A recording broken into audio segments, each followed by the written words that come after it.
Chapter 1408. Shibi was also influenced by Yang Qindong. He nodded and said, "Yes, to be able to join the Yang Xie is the good fortune of these people." This was not flattery. It was the truest feeling he had after so many years. Back then, he had almost starved to death.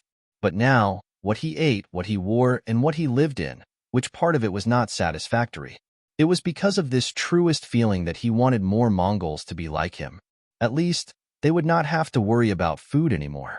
Hearing Shibi's sigh, Yang Qindong had a thought and said, "Commander Shibi has the heart of a bodhisattva. Since that is the case, I will leave the matter of persuading the army and the people to you. Is there a problem? Please open the granary and release the grain." Shibi cupped his fist as if he was prepared. Approved. Yang Qindong did not even frown. He knew better than anyone that agriculture was the foundation of a country. However, he also knew that without commerce, one would not be rich. Therefore, he had never relied on agriculture to make a fortune. He was also open to all aspects of agriculture. Not only did he encourage the people to farm, but he also set a protective price to prevent the price of grain from falling during good harvests. With the help of various policies, Yang Xie had an unimaginable amount of grain. As long as he needed it, there would be an endless supply of grain from the 3 eastern provinces to the Far East and Siberia. Although at least 50% of the grain would be consumed along the way, Yang Qindong did not care about these losses. Just like when he came from the Far East, a few large grain transport teams also left the city. It would not be long before they arrived at Great Raven City to solve the grain problem. On behalf of the people, I thank the king. Shibi cupped his fist and bowed solemnly. Then, he left with the guards. Yang Qindong was accompanied by leader Wang Guang from the Security Bureau to his residence in the city. Guang had made a great military contribution this time. Not only had he saved Ahuli Khan, but he had also left behind the 2 main culprits, Ziker and Busi. Hearing that he had wasted a grenade because of this, Yang Qindong laughed and said to Beta Persei, "When group leader Wang leaves, give him 2 boxes of grenades. All right, give him a gun. Don't forget." "Yes, young master," Beta Persei agreed with a chuckle. Wang's face was naturally filled with gratitude. When he thought about how he could finally wear a spear, and how it was personally given to him by the 6th young master, how glorious it was, he couldn't stop smiling.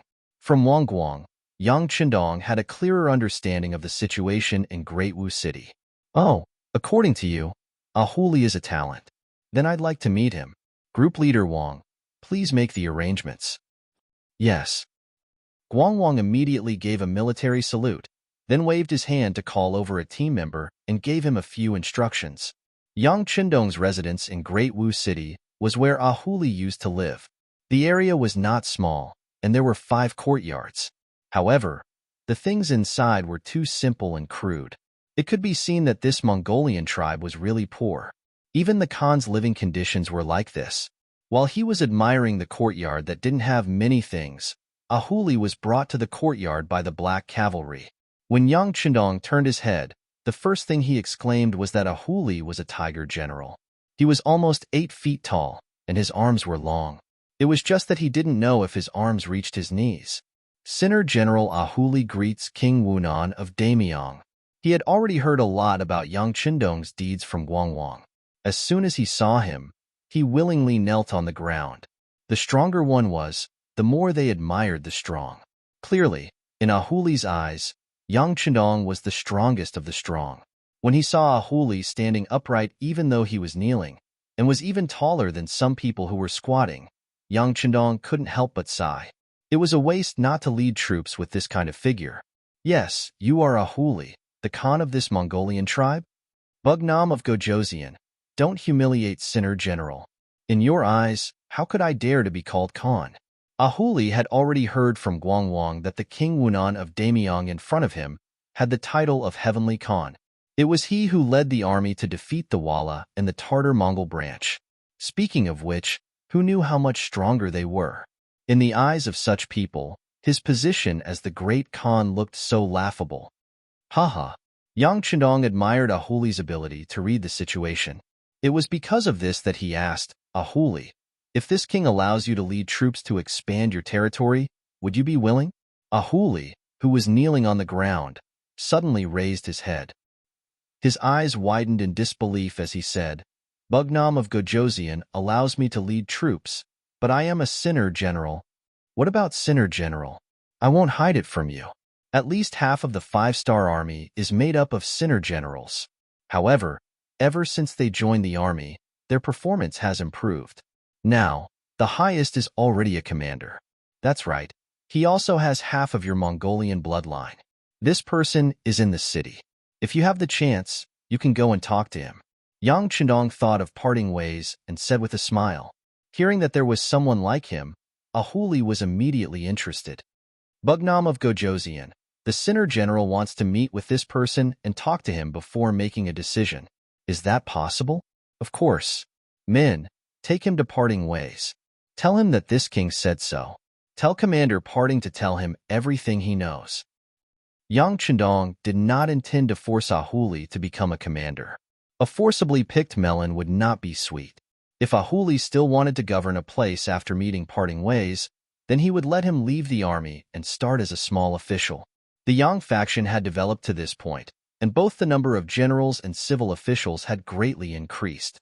Although with the expansion of the territory, it was still somewhat insufficient, but it was no longer as strained as before. The Great Raven City was taken down by Yang Chendong with the smallest price. This was also because of Yunji meeting. On the other hand, in Wuxi City to the north, Tian, whose first cavalry army, couldn't find a suitable opportunity, so they set up their formation and engaged in a bloody battle with Hurihin. Last year, Hulahin led 30,000 iron cavalry into the far east region and took advantage of the chaos to enter All City. However, when Yang Chendong led his army to All City, they suffered several defeats in succession. Even great General Akmu died in battle. In the end, not only did they lose All City, they only brought back 10,000 iron cavalry. With their strength greatly reduced, they became much more obedient. After returning to All City, they began to recruit new soldiers. They were waiting for the time when they were strong enough to take revenge. During this time, he was afraid that someone would cause trouble for him, so he sent a messenger to the Great Raven City to instigate a rebellion. This was also a way to weaken the enemy's strength. Hulahin was not like Ahuli. He did not know how to prioritize the common people. In his opinion, the common people would always be common people. They were only fit to be his slaves, his soldiers, and die for him. His thinking was not right, so the treatment of soldiers was very poor. As a result, the expansion of his army was not very smooth. After half a year, he finally recruited 5,000 soldiers with great difficulty. Before he could even gather enough war horses for these 5,000 new soldiers, the world's #1 cavalry army suddenly appeared. When he found out that the 5-star army was coming, Hulahin did not put up any resistance out of instinct. Under the protection of the new General Yilahan, he led 5,000 of the most elite cavalry to escape. His fighting ability was average, but his escaping ability was top-notch. Afraid of being caught, Hulahin escaped with a light carriage. His speed was not something that Tian who could catch up to. In the end, he could only watch as Hulahin escaped from his sight. Without the protection of the Great Khan, the Mongolian army was nothing more than a pile of loose sand. When Tian who took out the 5 cannons that accompanied the army and began to bombard the city gate, there was a loud explosion accompanied by cries and screams. The city gate was opened, and the city was in chaos. Different from the firearms of this era, they only used solid bullets. Compared to the bombs used by the 5-star army, the difference was too great. The moment the cannons exploded, many things were already decided. When the cannons blew open the city gate, it also destroyed the morale of the Mongolian soldiers. The 5-star army's cavalry was like a ferocious tiger descending from the mountain as they neatly entered the city. This allowed the soldiers and commoners in the city to see what a true elite was. After seeing the world's #1 cavalry army in high spirits and well-equipped, the commoners who originally did not have a good impression of Hulahin completely gave up on resisting. In their eyes, no matter how bad their lives were, could it be worse than having Hulahin as their great Khan? Tian, who was Yang Chendong's student, and could be considered an all-rounder. He knew that it was easier to conquer a country than to defend it. After taking over the city, he sent a telegram to Qinbo in the Far East, asking him to send people to transport military supplies and send local officials to take over the city.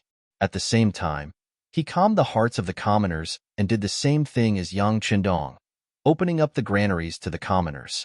The two armies unexpectedly descended from the sky, and the Siberian region quickly became part of the Yangtze's territory. A month later, this matter finally reached the ears of the Golden Horde and the Rasi principalities. After Hulihan escaped, the first person he sought refuge with was the great Khan of the Golden Horde, Uluhe Mahama.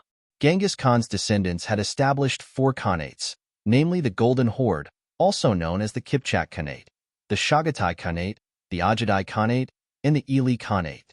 The Golden Horde was conquered by Genghis Khan's eldest son, Joki, and grandson. After Genghis Khan's death, only his direct descendants, namely Joki, Chagatai, Ajadai, and Talyui's descendants, were known as the Golden Horde and had the right to inherit the Khanate's throne. After Talyui's son, Ming, became the great Khan of the Mongols, the range was further narrowed down to Talyui's descendants. The Yuan dynasty emperors and the Ming dynasty Khans, such as Dayan Khan, all came from this line. Chapter 1409. In 1242, Bata suddenly retreated back to Russia and led his army to launch the Second Mongol Western Expedition. The Mongol Western Expedition quickly conquered the vast lands of Eastern Europe and the Caucasus. After the Western Expedition, Batu established the city of Bata-Salai in the north of Astrakhan. The Volga River became the economic and political center of the Golden Horde. It had been more than 200 years since the Mongols first established themselves in Russia. Over the past 200 years, the resistance in Russia had become more and more intense. Even if Yang Qindong hadn't appeared, they would have become independent in the near future. However, with the arrival of Yang Qindong, history had to be rewritten. Uluhe Mahama was the current great Khan of the Golden Horde. He was the 39th monarch of the Golden Horde. He was the true commander of the Mongols in this vast region. Hulihan brought 5,000 elite cavalry to join the Golden Horde. Mahama took them under his wing based on the principle of strength in numbers. However, his son, Bora, objected to this. Mahama was almost 60 years old. His son, Bora, had already grown up. Not only that, but his grandson, Hanyad Ali, would also become a general who could mount a horse and fight in battle. It was this inheritance that allowed his family to sit on the great Khan's throne for so long. Bora, who had long been listed as the successor, objected. Even Mahama had to take this seriously. The father and son discussed the issue of Hulihan in the palace of Salai. "Father, I object to accepting Hulihan." Bora's voice was loud and clear. He was tall and strong, and his voice was full of energy. In contrast, Mahama wore a tiger skin draped over his shoulders. He leaned back on his dragon throne and said calmly, "Reason?" Bora, who was used to his father's way of speaking, immediately said, "Father, Hulihan offended the 5-star army. This time, he only brought 5,000 cavalry. If we give up on our friendship with General Wu Shang because of them, we will lose the big picture for the small." The Wu Shang Bola spoke of was the commander of the 5-star army's 3rd Army, Wu Shang, who had arrived in this area a few years ago. When Wu Shang first arrived, he was ostracized by the local forces. Not only the Mongol soldiers, but even the White Russian soldiers were not friendly to them. It wasn't until he displayed his strength, fought a few tough battles, and achieved victory that he finally received everyone's recognition.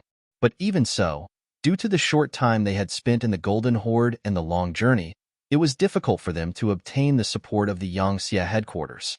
Their development was also very slow. Now, they had only established New Xia City in the northern part of the Golden Horde, and their range of activities was limited to that area. The Golden Horde's territory was a barren land to begin with, and they also had some military strength. For the Golden Horde, the gains from such a long expedition were indeed very limited, so they had been tolerating their existence. But no matter what, it was still a decent military force. Furthermore, New Xia City was not far from the Ross Duchy's territory, making it a target for the Golden Horde to rope in. They wanted to use Wu Shang to suppress the Ross Duchy, which would make it easier for them to attack their opponents. This also made Wu Sheng's position in the Third Army higher, making it easier for him to find a way to survive in the cracks between the two sides. This was one of the Golden Horde's military strategies against external forces, and it was also recognized by everyone. But now, they had to make an enemy out of Wu Sheng for the sake of 5,000 Mongol soldiers. No matter how you looked at it, it was not worth it. Bora had doubts in his heart. Mahama slowly opened his eyes. What's wrong? You can't hold it in anymore? Father, it's not that I can't hold it in. It's that your son thinks that we will lose the big picture for the small. Bora's eyes were wide open, his face full of dissatisfaction. Looking at his somewhat childish son, Mahama knew that some things had to be made clear. He simply asked, Father, let me ask you, who is our biggest enemy right now? Of course it's the Ross Duchy. Bora didn't know why he would ask such a question. Even a 3-year-old child in the Horde would know this. That's right. Mahama nodded. In recent years, our warriors have been arrogant, greedy, and unambitious. They have long since lost the courage and bravery of their ancestors. On the other hand, the Ross Duchy, under the leadership of the Grand Duke of Blindness, Vasily II's nickname, has become stronger and stronger. Although they are not as strong as us, the gap between us will slowly shrink. If this continues, there will come a day when we will not be their match. They will be our greatest enemy. Bora agreed with this point. He had been working hard for this. At least his Mongol branch had changed. They had begun to practice horsemanship and strengthen themselves. But the Golden Horde wasn't just under their control. There were other branches that were also quite powerful. Their lack of effort, however, was a source of great indignation to Bowler. He always thought that if all the Mongol soldiers had followed his example, it would not be impossible for them to restore the glory of their ancestors to their former glory. Bora nodded in agreement. Mahama smiled and said, Now that we know who our biggest enemy is, what do you think we should do now that a third force has appeared? Should we pull one of them over and fight the other? Or should we watch the other two fight while we reap the benefits? Of course we should reap the benefits. Bora answered instinctively without hesitation. After saying this, he suddenly shut his mouth. Then, he thought of something and said, Father, do you mean to let Wu Sheng and the Ross dukedom fight while we watch from the sidelines? Mahama was very pleased that his son understood his meaning so quickly. With such a son, at least one day when he grew old, he could finally leave in peace. That's right. That's what my father thinks. However, we can't just stand by and do nothing. I'm afraid that the blind Grand Duke won't agree to this either. Therefore, we still have to send out our troops. However, we have to see how we can achieve the greatest victory with the least cost. Father, I understand now. You mean to say that we should first cooperate with the Ross dukedom to deal with Wu Sheng's army while they are closer to each other. That way, we can watch them fight and then reap the benefits, right? Bowler said, Father, I understand now. What you mean is that we should first cooperate with the Ross dukedom to deal with Wu Sheng's army. Well said. That's exactly what Father means. Think about it. Since we are already going to war with Wu Sheng, why don't we accept Hulahan's surrender? He has 5,000 elite cavalry. Mahama chuckled. Bora finally understood Mahama's meaning. Excitement appeared on his face. Was the war finally about to begin? He, as a hero, could finally be put to use. This was something he had been looking forward to for a long time. But then he thought of something and said worriedly, Father, how many men does Wu Sheng have? Can they be a match for the Ross Duchy's army? Of course they can't, but didn't Hulahan say that? King Wunan of Damyong is here. With them, we should have the strength to fight. Mahama said as if he was giving advice. King Wunan of Damyong? Those two-legged sheep? When Bora said this, a trace of disdain appeared in his eyes. Two-legged sheep was a term that the Mongol cavalry used to call the weak Han Chinese. In their eyes, the Han Chinese were too weak, and they were like sheep that could be taken at any time. The only difference was that they lacked 2 legs. In other words, it was the same reason that some people in history called the Han Chinese the sick man of East Asia. No, no, no. Mahama shook his head and said, These two-legged sheep are very different. They are very good at war. The Wara and Tatar tribes have been defeated by them. Moreover, this King Wunan of Damyong is very good at scheming and bewitching people. According to Hulahan, The enemy's army is not made up of Han Chinese. They have us Mongols and many other races. There is even a White Russian division with over 20,000 men. He is just like our ancestors, full of ambition. Speaking of this, Mahama seemed to have recalled something, and a look of yearning appeared on his face. Bora, on the other hand, fell into deep thought.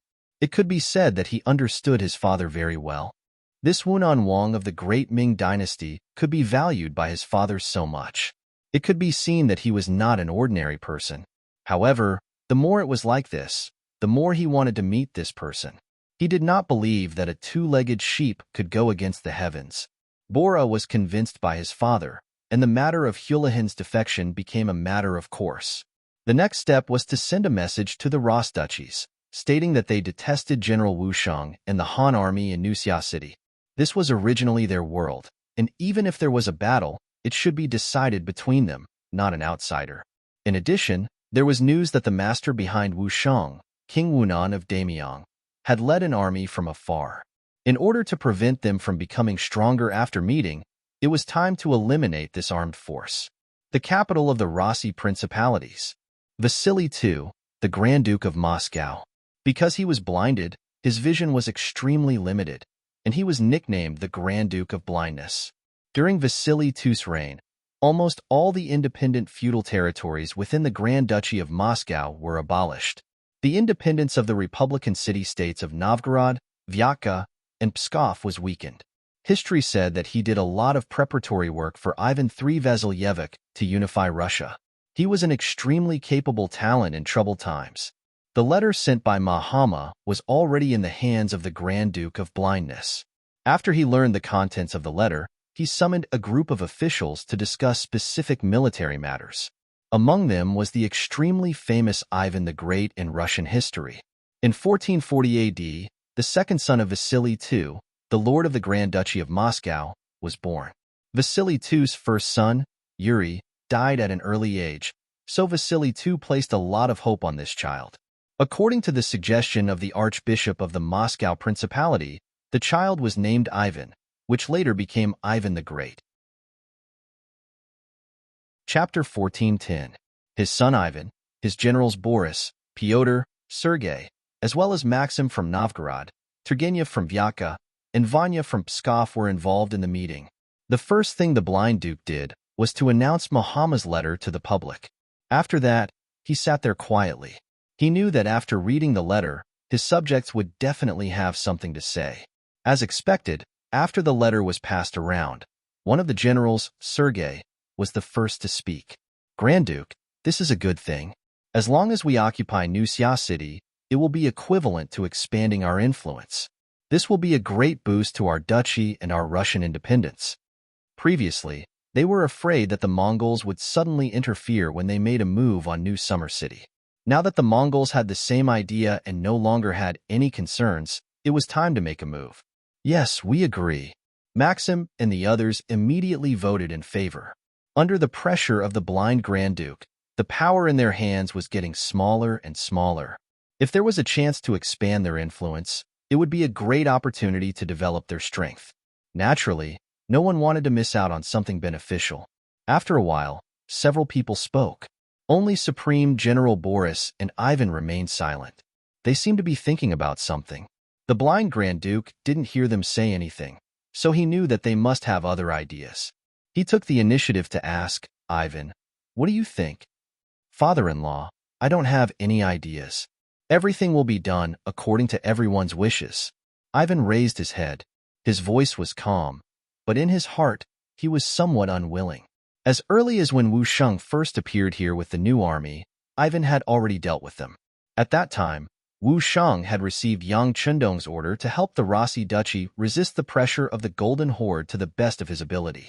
After the cooperation, the relationship between the two sides quickly became closer.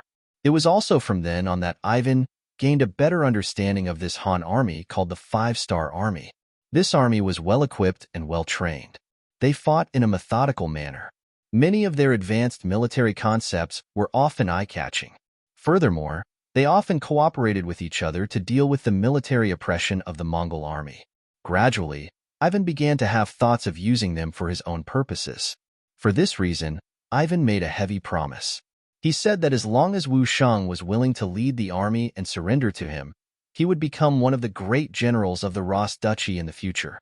At that time, there would not be many people in the entire country who would have a more important position than him. With such a promise, Wu Sheng only said that he would consider it.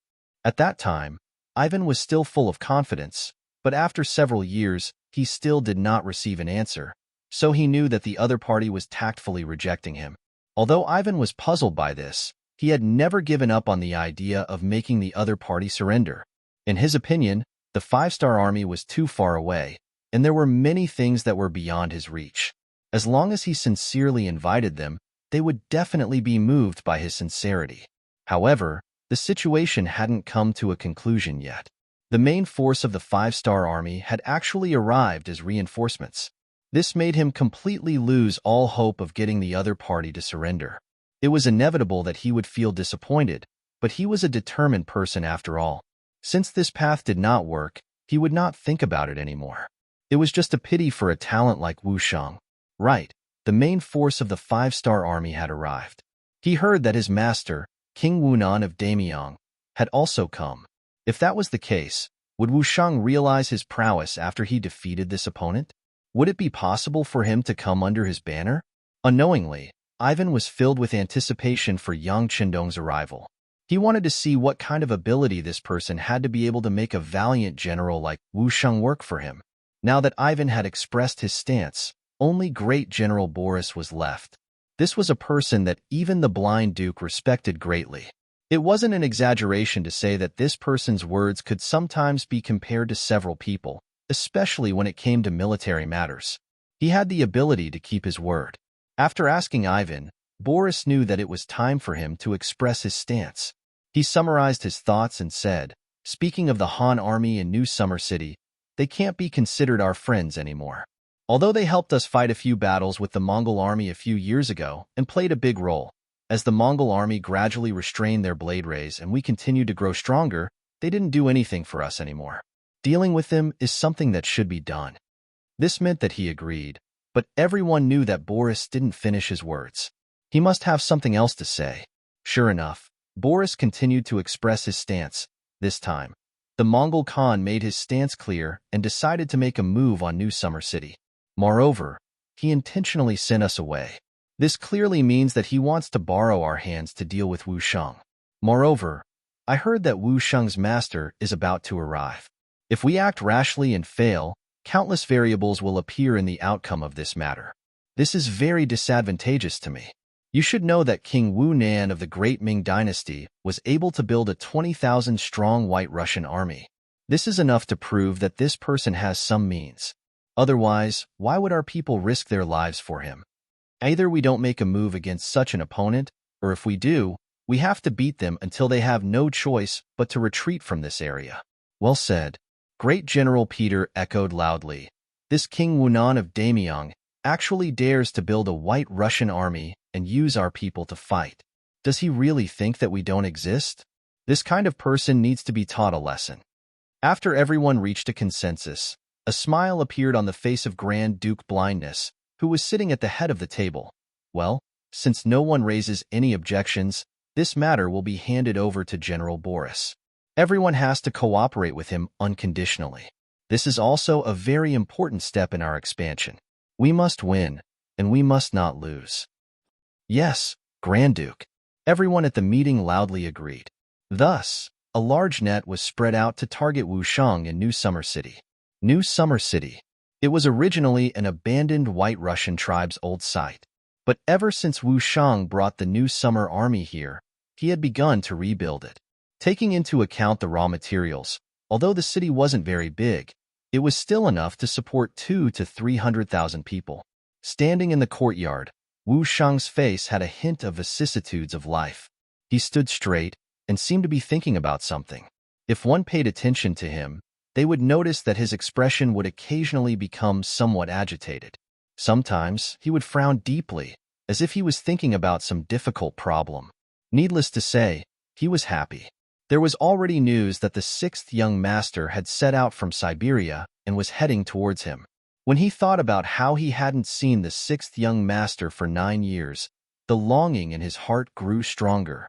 This feeling of reuniting after a long time naturally made him happy. But while he was happy, he was also somewhat worried. In the past 9 years, he hadn't completed his mission very well. Until now, he had only occupied an isolated city with more than 30,000 soldiers and more than 100,000 people. Due to the inconvenient transportation, Wu Sheng's progress in Yangtze's development would be delayed by a lot. But he also knew that in the past 9 years, Yang Chendong had built a huge empire, made a lot of contributions, and conquered a lot of territory. In comparison, his own small achievements were somewhat unpresentable. He didn't know if the sixth young master would be satisfied or angry when he saw him. Although he said that he was alone and didn't have any support, he had brought his army with him. But after all, they had brought an army with them when they came. Although they had expanded a little compared to before, it was still very limited. This couldn't be considered a great achievement. Sigh. With a sigh, Wu Sheng was dissatisfied with his own achievements in these 9 years. When Yang Chendong was developing and growing, wasn't he also alone? At that time, he didn't have the help of these armies. But to what extent did they achieve, and to what extent did he achieve? It was really infuriating to compare oneself to others. Just as he was sighing, the head of the guards, Zhu Zhan, appeared in the small courtyard with a secret letter. Military commander, there's news. Surviving in the cracks, whether it was the Golden Horde or the Rossi Principalities, they were not existences that he could contend against. In such an environment, Wu Sheng attached great importance to intelligence work. In his opinion, a good piece of intelligence and a good intelligence officer could be equivalent to 10,000 elite soldiers at a critical time. Because of this, although he didn't expand his territory and the number of personnel was very limited, his intelligence work was progressing well. He had a stable source of information in these two large forces. Reaching out to take the report, Wu Sheng opened it and read. Soon, his expression became very serious. Military commander, did something big happen? Commander Zhu Zhan asked with concern. As Wu Sheng's most trusted person, he knew that ordinary small problems wouldn't attract intelligence officers to send reports. After all, spying was the best. If he didn't want to be exposed, he had to be less active. Since the report was sent, it was enough to prove that something big had happened. Looking at Wu Sheng's expression, it also confirmed this point. Yes, something big has happened. The Mongolian Khan is going to attack us. He even informed the Blind Duke. It won't be long before the enemy's troops arrive. They actually joined forces? Zhu Zhan was very shocked when he heard the news. The Mongolians and the White Russians were mortal enemies. They had been at war for hundreds of years. How could they join forces just like that? Haha, the sixth young master once said that there are no eternal friends, only eternal interests. Obviously, our existence has made some people worried, especially the sixth young master who is about to bring his main forces. They are afraid that we will attack them from the inside. Wu Sheng's face showed a trace of a bitter smile, but it was immediately replaced by a determined expression. You want to deal with me? No matter how strong you are, what can you do? Commander Zhu, we should also make some preparations. There are some things that should be settled. Chapter 14:11. Ever since the Mongols weakened and the White Russians became stronger, Wu Sheng knew that New Xia would be besieged one day, but he didn't expect it to be so soon.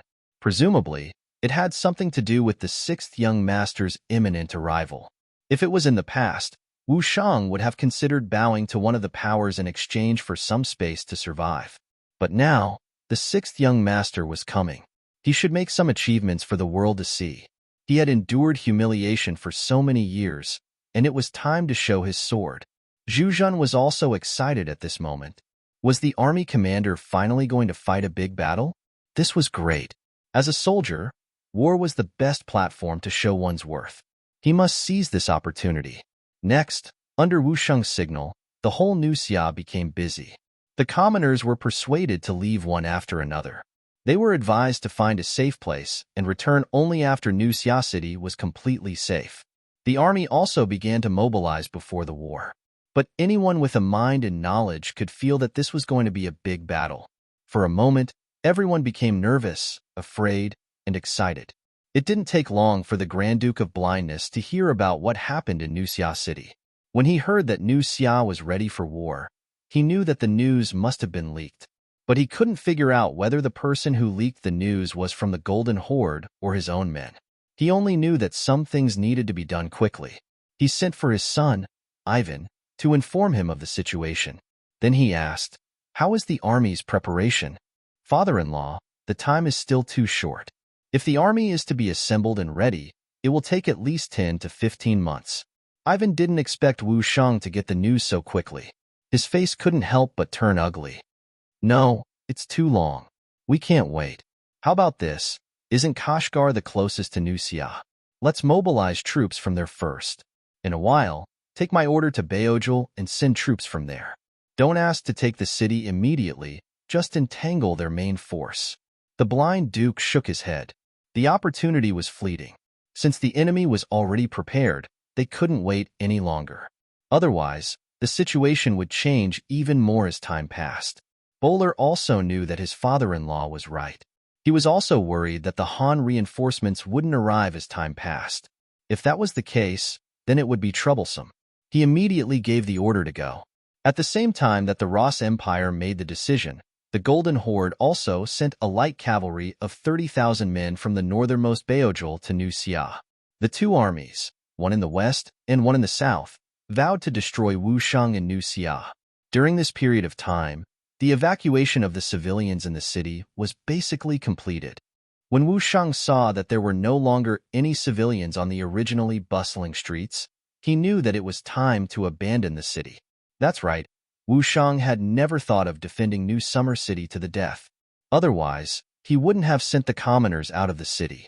As for why he wanted to defend, it was because he knew that there was an enemy spy in the new army, and this spy's status wasn't low. Now that he was about to leave the city, it was time to get rid of this spy buried in the army. Zhu Jun passed down the order to convene the meeting.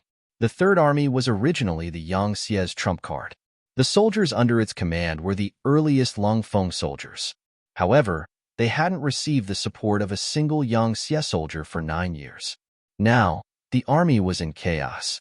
They were no longer pure Han like they used to be.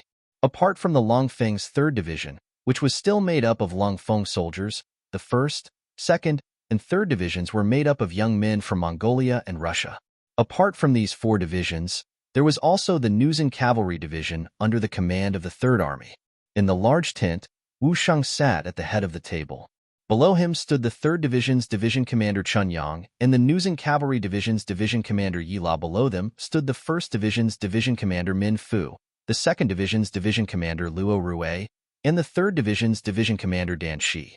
When Wu Sheng saw that all the military officers above the division level were present, he first swept his gaze across everyone. His gaze was unfathomable.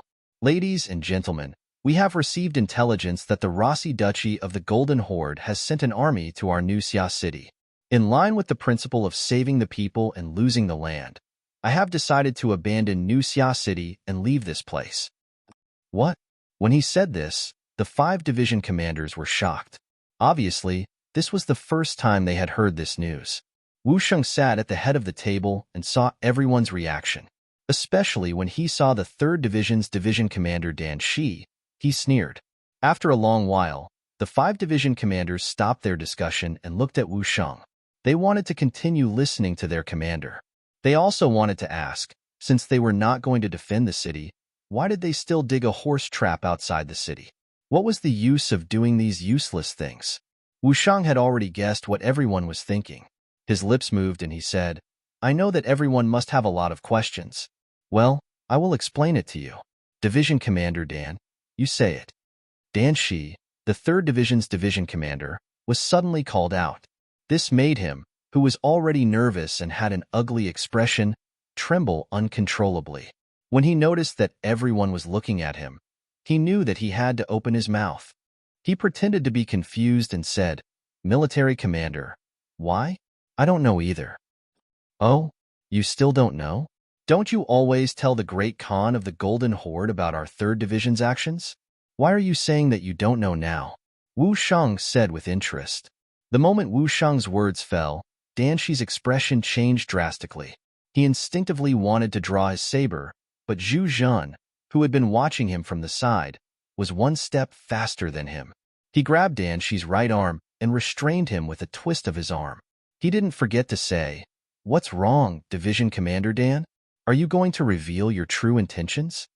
Dan Shi rolled his eyes and immediately shouted, "It's a misunderstanding. It's all a misunderstanding. Why would I draw my sword?" "Humph. What you want to do? Everyone can see it clearly. Do you think you can still quibble at this time? Men, take him away." Zhu Zhen shouted coldly, and 4 soldiers from the guard regiment walked in from outside the hall. They were holding ropes, and it was obvious that they were prepared. They tied Dan Shi up tightly in no time. Seeing that he could no longer move, Dan Shi knew that his plan was over. He had no choice but to risk everything and shout, "Surrender! How can you be a match for the Golden Horde? If you surrender now, I can put in a few good words for you and spare your lives." "Shut his mouth and behead him." Wu Shang, who was sitting at the head of the table, pulled a long face. He was about to die, but he still wanted to bewitch others. Even if he was killed 1,000 times, it wouldn't be too much. Dan Shi was taken away, and the hall became quiet again. However, it could be seen that everyone's faces were a little ugly, especially the head of the 1st Division, Min Fu. He was originally half Mongolian, and like Dan Shi, he was not a pure Han. He was also worried that the same method would be used on him. But Wu Shang changed his angry look and comforted, "Dan Shi is willing to be a dog of the Golden Horde. That is his ambition. But he shouldn't betray the 5-star army for his promotion and wealth. So it's not a pity to kill him. But you are different. You are loyal. I know this, and so does Bugnam of Gojoseon. You can relax." With these words, everyone's expression became better. Especially Chun Yang, the commander of the 3rd Division, and Yi La, the commander of the Nuzan Cavalry Division. There was a faint excitement in their eyes. Both of them had fought with Yang Chendong and knew how powerful the 6th young master was. They had received news that the 6th young master was coming from Siberia. They should be able to meet him soon. Thinking that the 6th young master was coming, their bitter days would come to an end. Now was the time for them to perform well. They couldn't help but feel a little excited. Now, they naturally listened to Wu Shang's words. Wu Shang was also in a good mood. After dealing with the traitor, Dan Shi, he felt more at ease. He ordered, "Gan Fong will take over the position of the 3rd Division's commander. Everyone else's position will remain unchanged. After the meeting, everyone should prepare to leave the city. This time, I want to disappoint the enemy. They spent a lot of effort, but still couldn't find us." To put it nicely, it was a strategic retreat. To put it bluntly, it was a retreat. Wu Shang had no choice. With more than 30,000 men under his command, he really couldn't fight the enemy head-on. Otherwise, he would be digging his own grave. After the meeting, the division commanders returned to their troops. Half a day later, New Summer City became an empty city. Except for the city walls and houses that couldn't be moved, nothing that could be used in the future was left behind. 2 days later, the 30,000 infantrymen of the Ross Duchy, led by Ivan, were the first to arrive outside New Summer City. When they saw the city gates open, they didn't dare to enter directly. Instead, they arranged for 100 people to enter the city to take a look. Only after he was certain that everyone in the city had left did he enter the city. As soon as they entered, they saw an extremely poor and empty city. After searching for half a day, they couldn't find a single grain of food. As for cattle, horses, and sheep, they couldn't even find their feces. Half a day later, the 30,000 cavalrymen of the Golden Horde arrived and got the same result. Chapter 14:12. Ivan was naturally very angry that Wu Shang had retreated without a fight. What made him even angrier was that the general of the Golden Horde actually wanted to occupy a city that had nothing. In a fit of anger, he ordered his men to burn down all the houses in New Summer City and tear down the city walls. He even had someone leave a letter on the broken city wall with the words, "Wu Shang is a coward," written in large letters. Ivan left angrily, leaving behind the general of the Golden Horde, who didn't know whether to laugh or cry. There was nothing to linger about in such a deserted city. He had no choice but to retreat and report back to his superiors. When New Summer City regained its silence and desolation, the The scouts sent by Wu Sheng rushed back. When they saw that the city had been destroyed to this point, they were naturally very angry. Especially when they saw the words left on the broken wall, they turned around and left. They wanted to tell the army commander what had happened here, and let the army commander make a decision. In the forest not far away, Wu Sheng met the scouts who had returned to report and learned of what had happened in New Summer City. His eyes immediately turned blood red. He was very angry.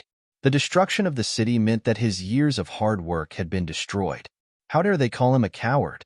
Did they really think that he couldn't do anything to them? Gather all troops. Target Toph City. Set out. Wu Sheng decided to give them a taste of their own medicine.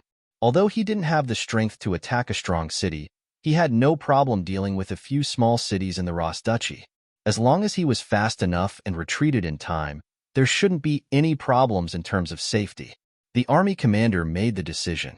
Although the division commanders thought that it was a little hasty, there was no such military plan before. But when they heard that New Summer City had been completely destroyed, they were all angry.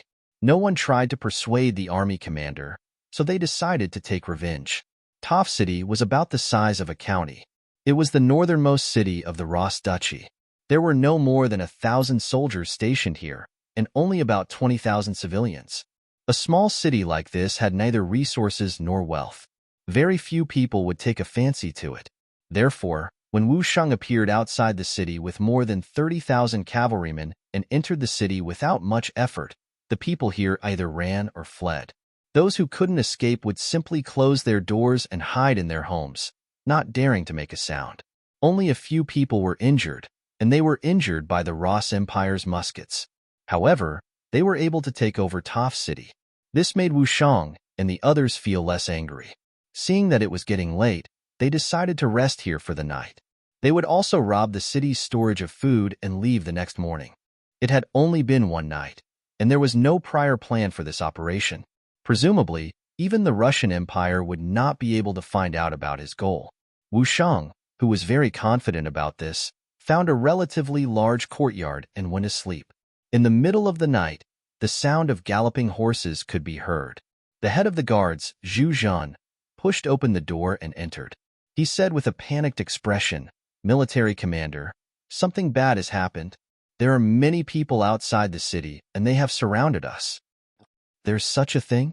While feeling shocked, Wu Sheng put on his armor and quickly rushed up the tower. At this moment, several teachers were standing on top of the city gate tower. All of them had solemn expressions. Clearly, they had realized that the situation was not good. After Wu Sheng reached the top of the city gate tower, all he could see were torches. The number of enemies gave him a feeling that it was impossible to count. "Military commander, it's too dark. We can't see how many enemies are coming. We also don't know which direction to charge in. What should we do?" 3rd Division Commander Chunyang walked over and asked for military orders. Wu Sheng was not a god. If others couldn't see clearly, he naturally couldn't see clearly either. However, as a military commander, he still had the calmness that he should have. "Don't panic. We'll deal with whatever comes our way. Since we've been surrounded, we won't be able to figure out if there's an ambush outside. We might as well stay here and wait for reinforcements to come and rescue us. When the time comes, a bad thing will turn into a good thing." Although he said it so confidently, it frightened the other teachers. They were waiting for the military commander to decide which direction to break out of the encirclement, but they didn't expect that they would have to defend the city. Seeing that everyone's expression was not good, Wu Sheng said confidently, "What? Have you all forgotten? The 6th young master will be here soon. As long as we spread the news, it won't take long for reinforcements to arrive.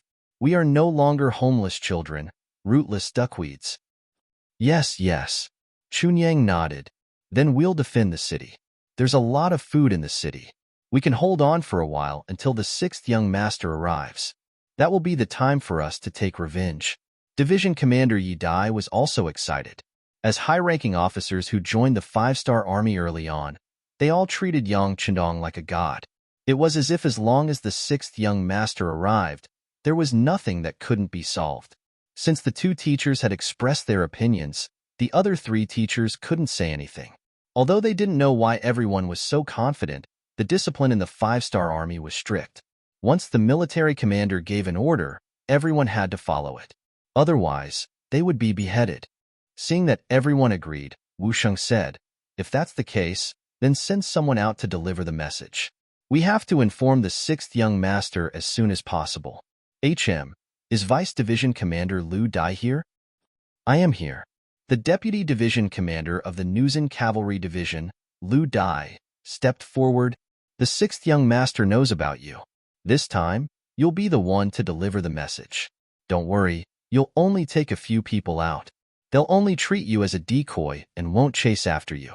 Remember, before we find the main force, we can't rest for a moment. The hope of the Third Army is all on you."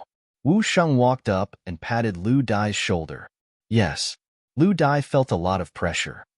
He saluted and repeated, "Please don't worry, even if I die from exhaustion, I won't rest for a moment before we find the main force." Lu Dai left with less than 100 cavalry out of the city. Sure enough, as Wu Sheng had said, the enemy soldiers on the outer perimeter only stopped them for a moment and then let them go. With the help of the enemy's torches, Wu Sheng heaved a sigh of relief when he saw that Lu Dai and the others had broken out of the encirclement. He then confidently said to everyone, "Leave a small group of people behind to guard the city. The rest of you can go back and sleep. Don't worry, it's so dark. We can't rush out and the enemy won't rush in." Being able to remain calm even if Mount Tai collapses in front of you was the style of a general. On this point, Wu Sheng had done it. In fact, his heart was not as calm as it seemed on the surface. He did not know where Yang Chendong had gone with the main army, nor did he know if Lu Dai could find them. However, as the commander of an army and the main general of the army, he had to cheer everyone on at this moment. Outside Tove City, Ivan was leading 70,000 White Russians to the city gate. They were waiting for Wu Sheng to escape. Their muskets were loaded with solid cartridges, their horses were saddled, and their soldiers were ready to provide support to the enemy at any time. Ivan was the one who burned down New Summer City and left the message. He didn't want to leave an empty city for the Golden Horde's army to live in, but he was also preparing to lure Wu Sheng into action. Previously, his relationship with Wu Sheng was quite good, so he had a good understanding of this person. He knew that such a hot-blooded man couldn't be provoked. So after he left New Summer City, he sent out a large number of scouts to keep an eye on these small cities. His intuition told him that Wu Sheng wouldn't let this go so easily. Sure enough, just as he met up with the 50,000 reinforcements sent by the duchy, he received a report that the Third Army was spotted outside Tove City. Immediately, he rushed over with his army and blocked the way. Ivan was satisfied, but he didn't let his guard down. After all, it was night time. The enemy couldn't see him, and he couldn't see them either. So he immediately ordered his men not to attack unless they had his orders. He had to wait for the New Summer Army's main force to leave the city before attacking.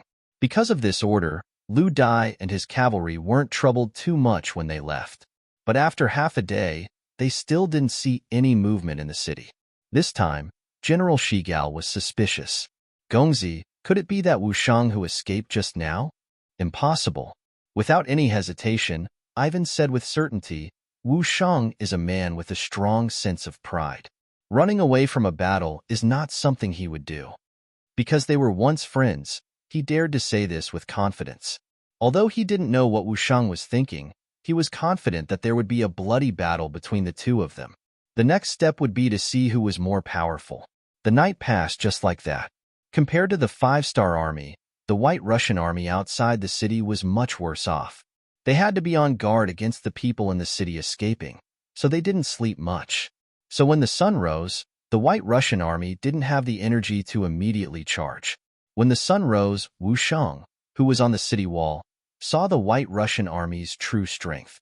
When he saw that the enemy had an army of 70,000, with 30,000 cavalry and 20,000 musketeers, he could not help but rejoice that he had not rashly attacked last night.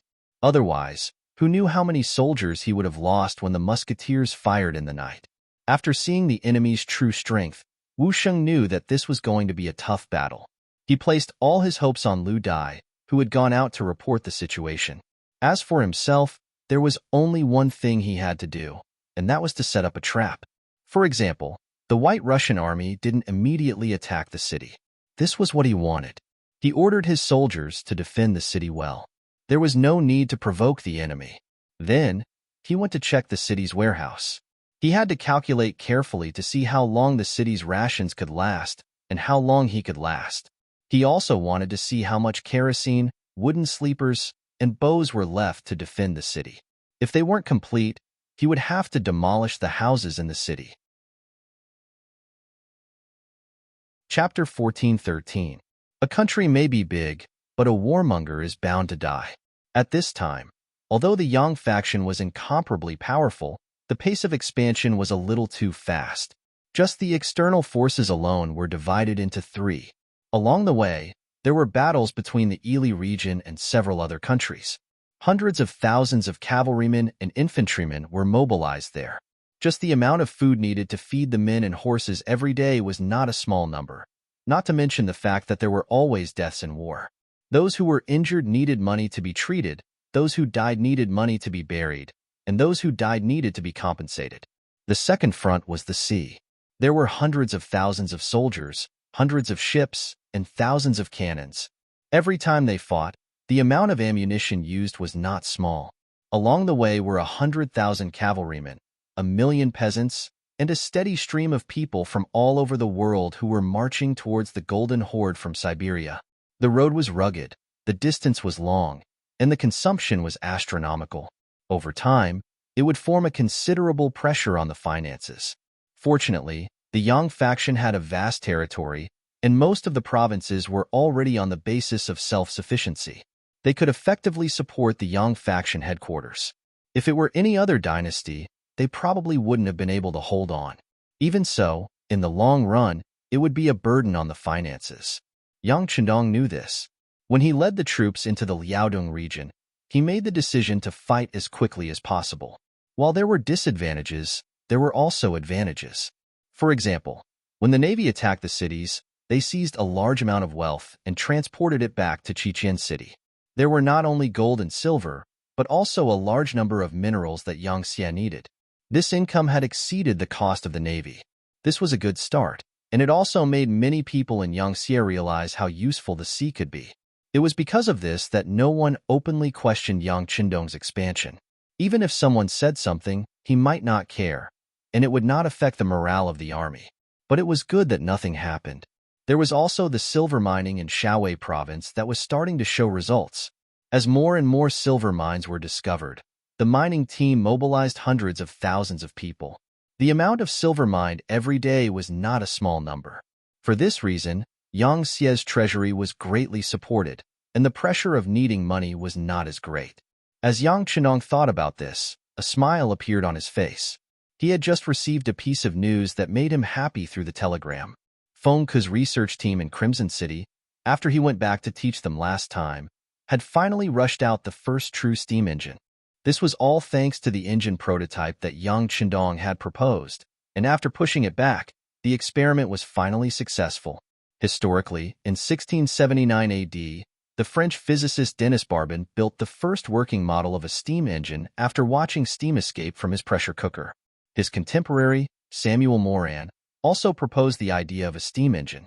Now that they had appeared more than 200 years earlier, Yang Chendong did not dare to imagine how great of an advantage they would have. Although the vacuum steam engine was now used to pump water into the mine, the principle was that after steam was introduced into the cylinder, the valve was closed, and then cold water was poured into the cylinder. When the steam condensed, it created a vacuum.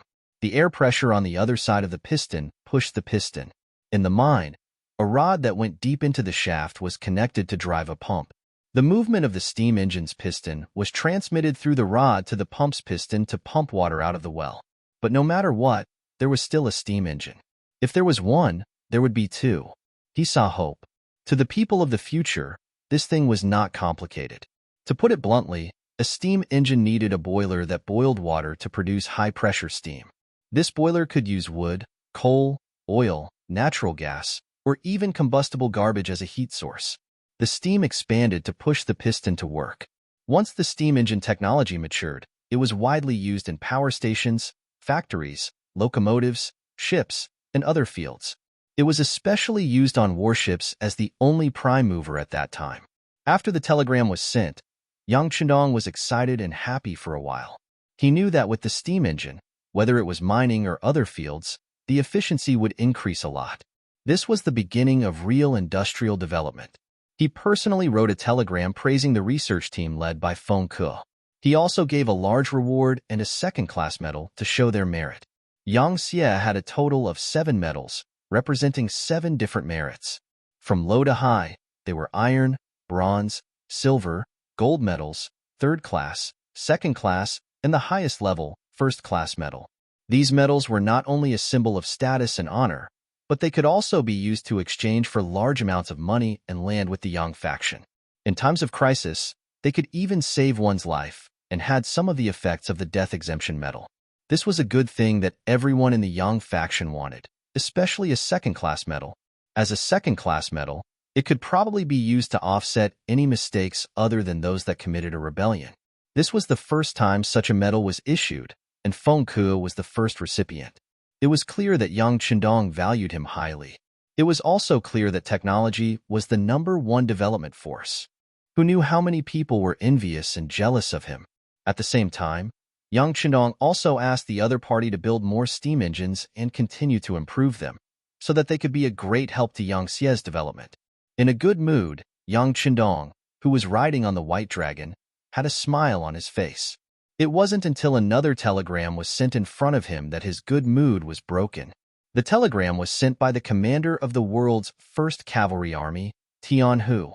It said that the cavalry scouts he sent out met the deputy division commander of the 3rd Army, Lu Dai, at the border between the Ural region and the Northwest region.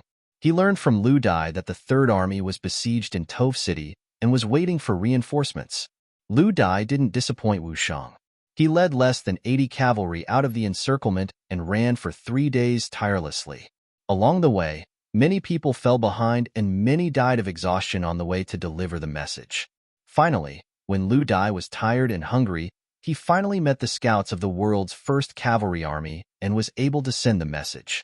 This telegram didn't only say that Wu Shang was besieged. It also said that the Golden Horde and the Ross Duchy were very hostile towards the 5-star army. Yang Chendong didn't expect that because of his sudden appearance, the two feuds would temporarily join forces. This wasn't a good thing for Yang Chendong, who was an outsider, and he couldn't allow this to happen. If they joined forces, then cut them off.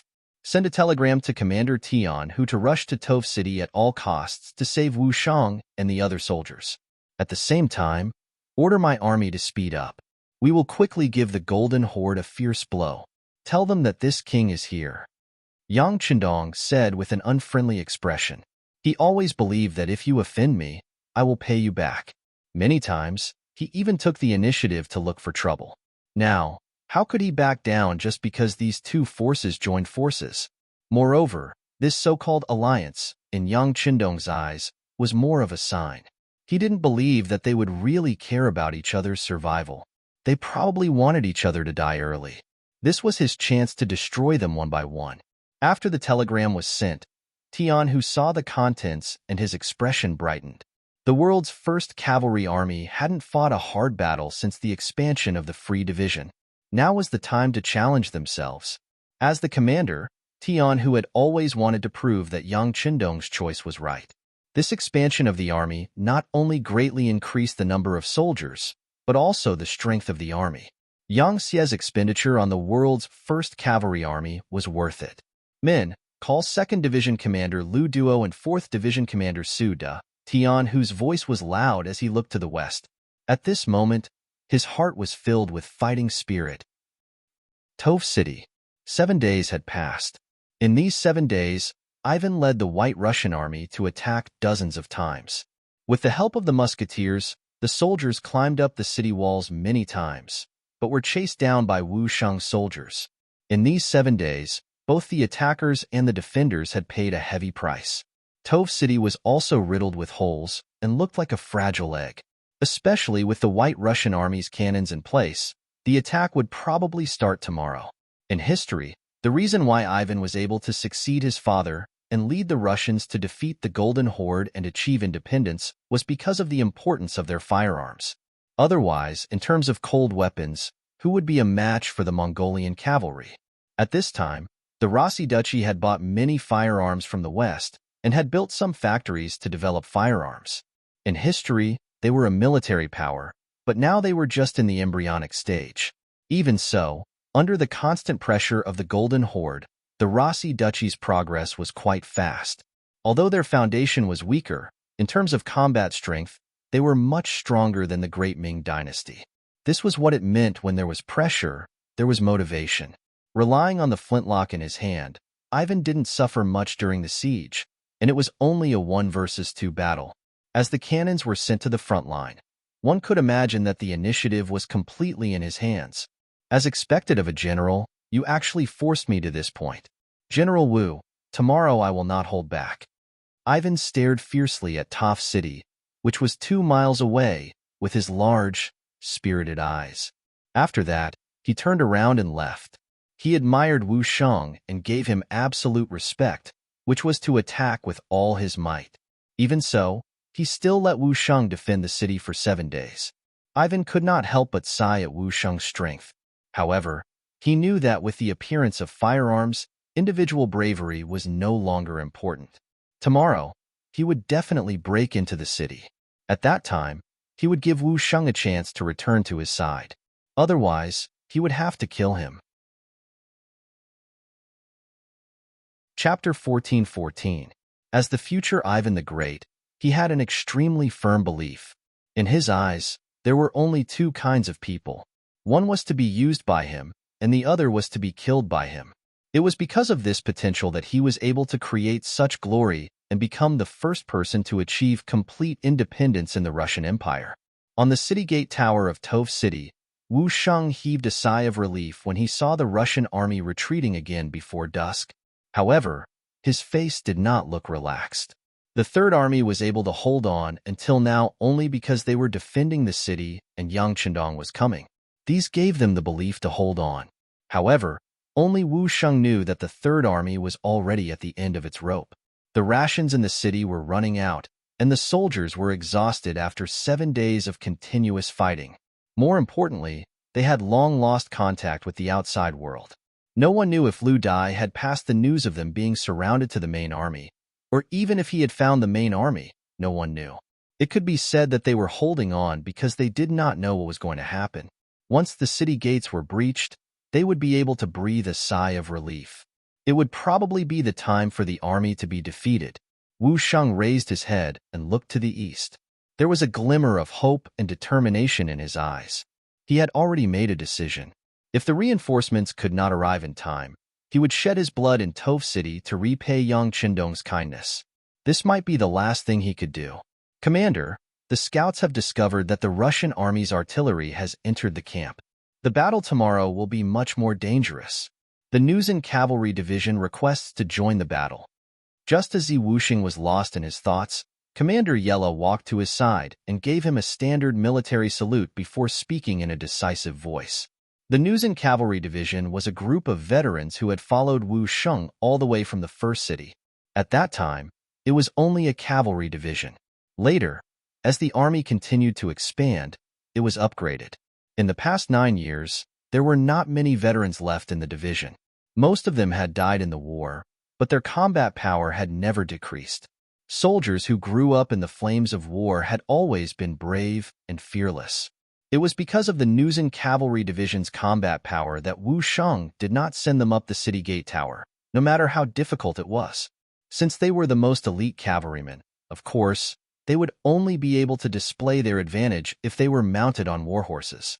Wu Sheng's lips moved, but in the end, he nodded and agreed. He knew that this was the last moment. Just like Howie Fan understood him, he also understood his opponent. This was a ruthless person who would never give any opponent a chance to breathe. All right, it's approved. Yes, General. Yella saluted again, then turned around and left. Wu Sheng's eyes moistened as he watched the Nuzin's resolute footsteps gradually disappear into the distance. He knew very well that the Nuzin Cavalry Division only had a little more than 8,000 people, and the White Russians still had 20,000 cavalry that had not moved. The White Russians were tall and strong, and they had immense strength. It was not guaranteed that they would win in a one-on-one battle.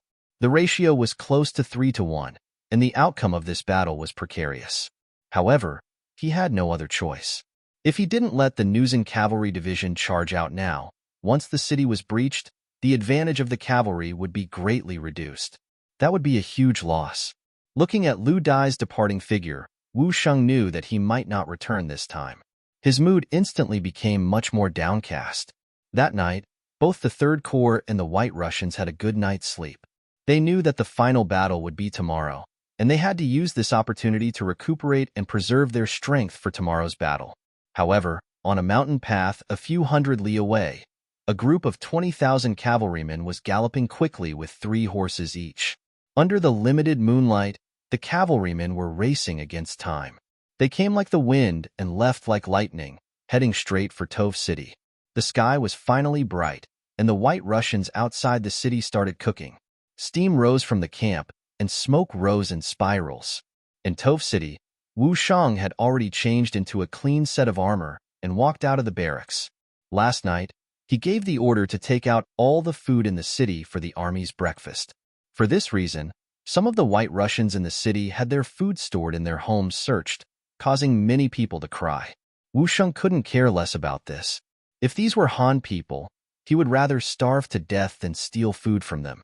However, they were a foreign race. The 6th young master had said that those who were not of his race would have different intentions. Since that was the case, so what if they stole food? What could they do to him?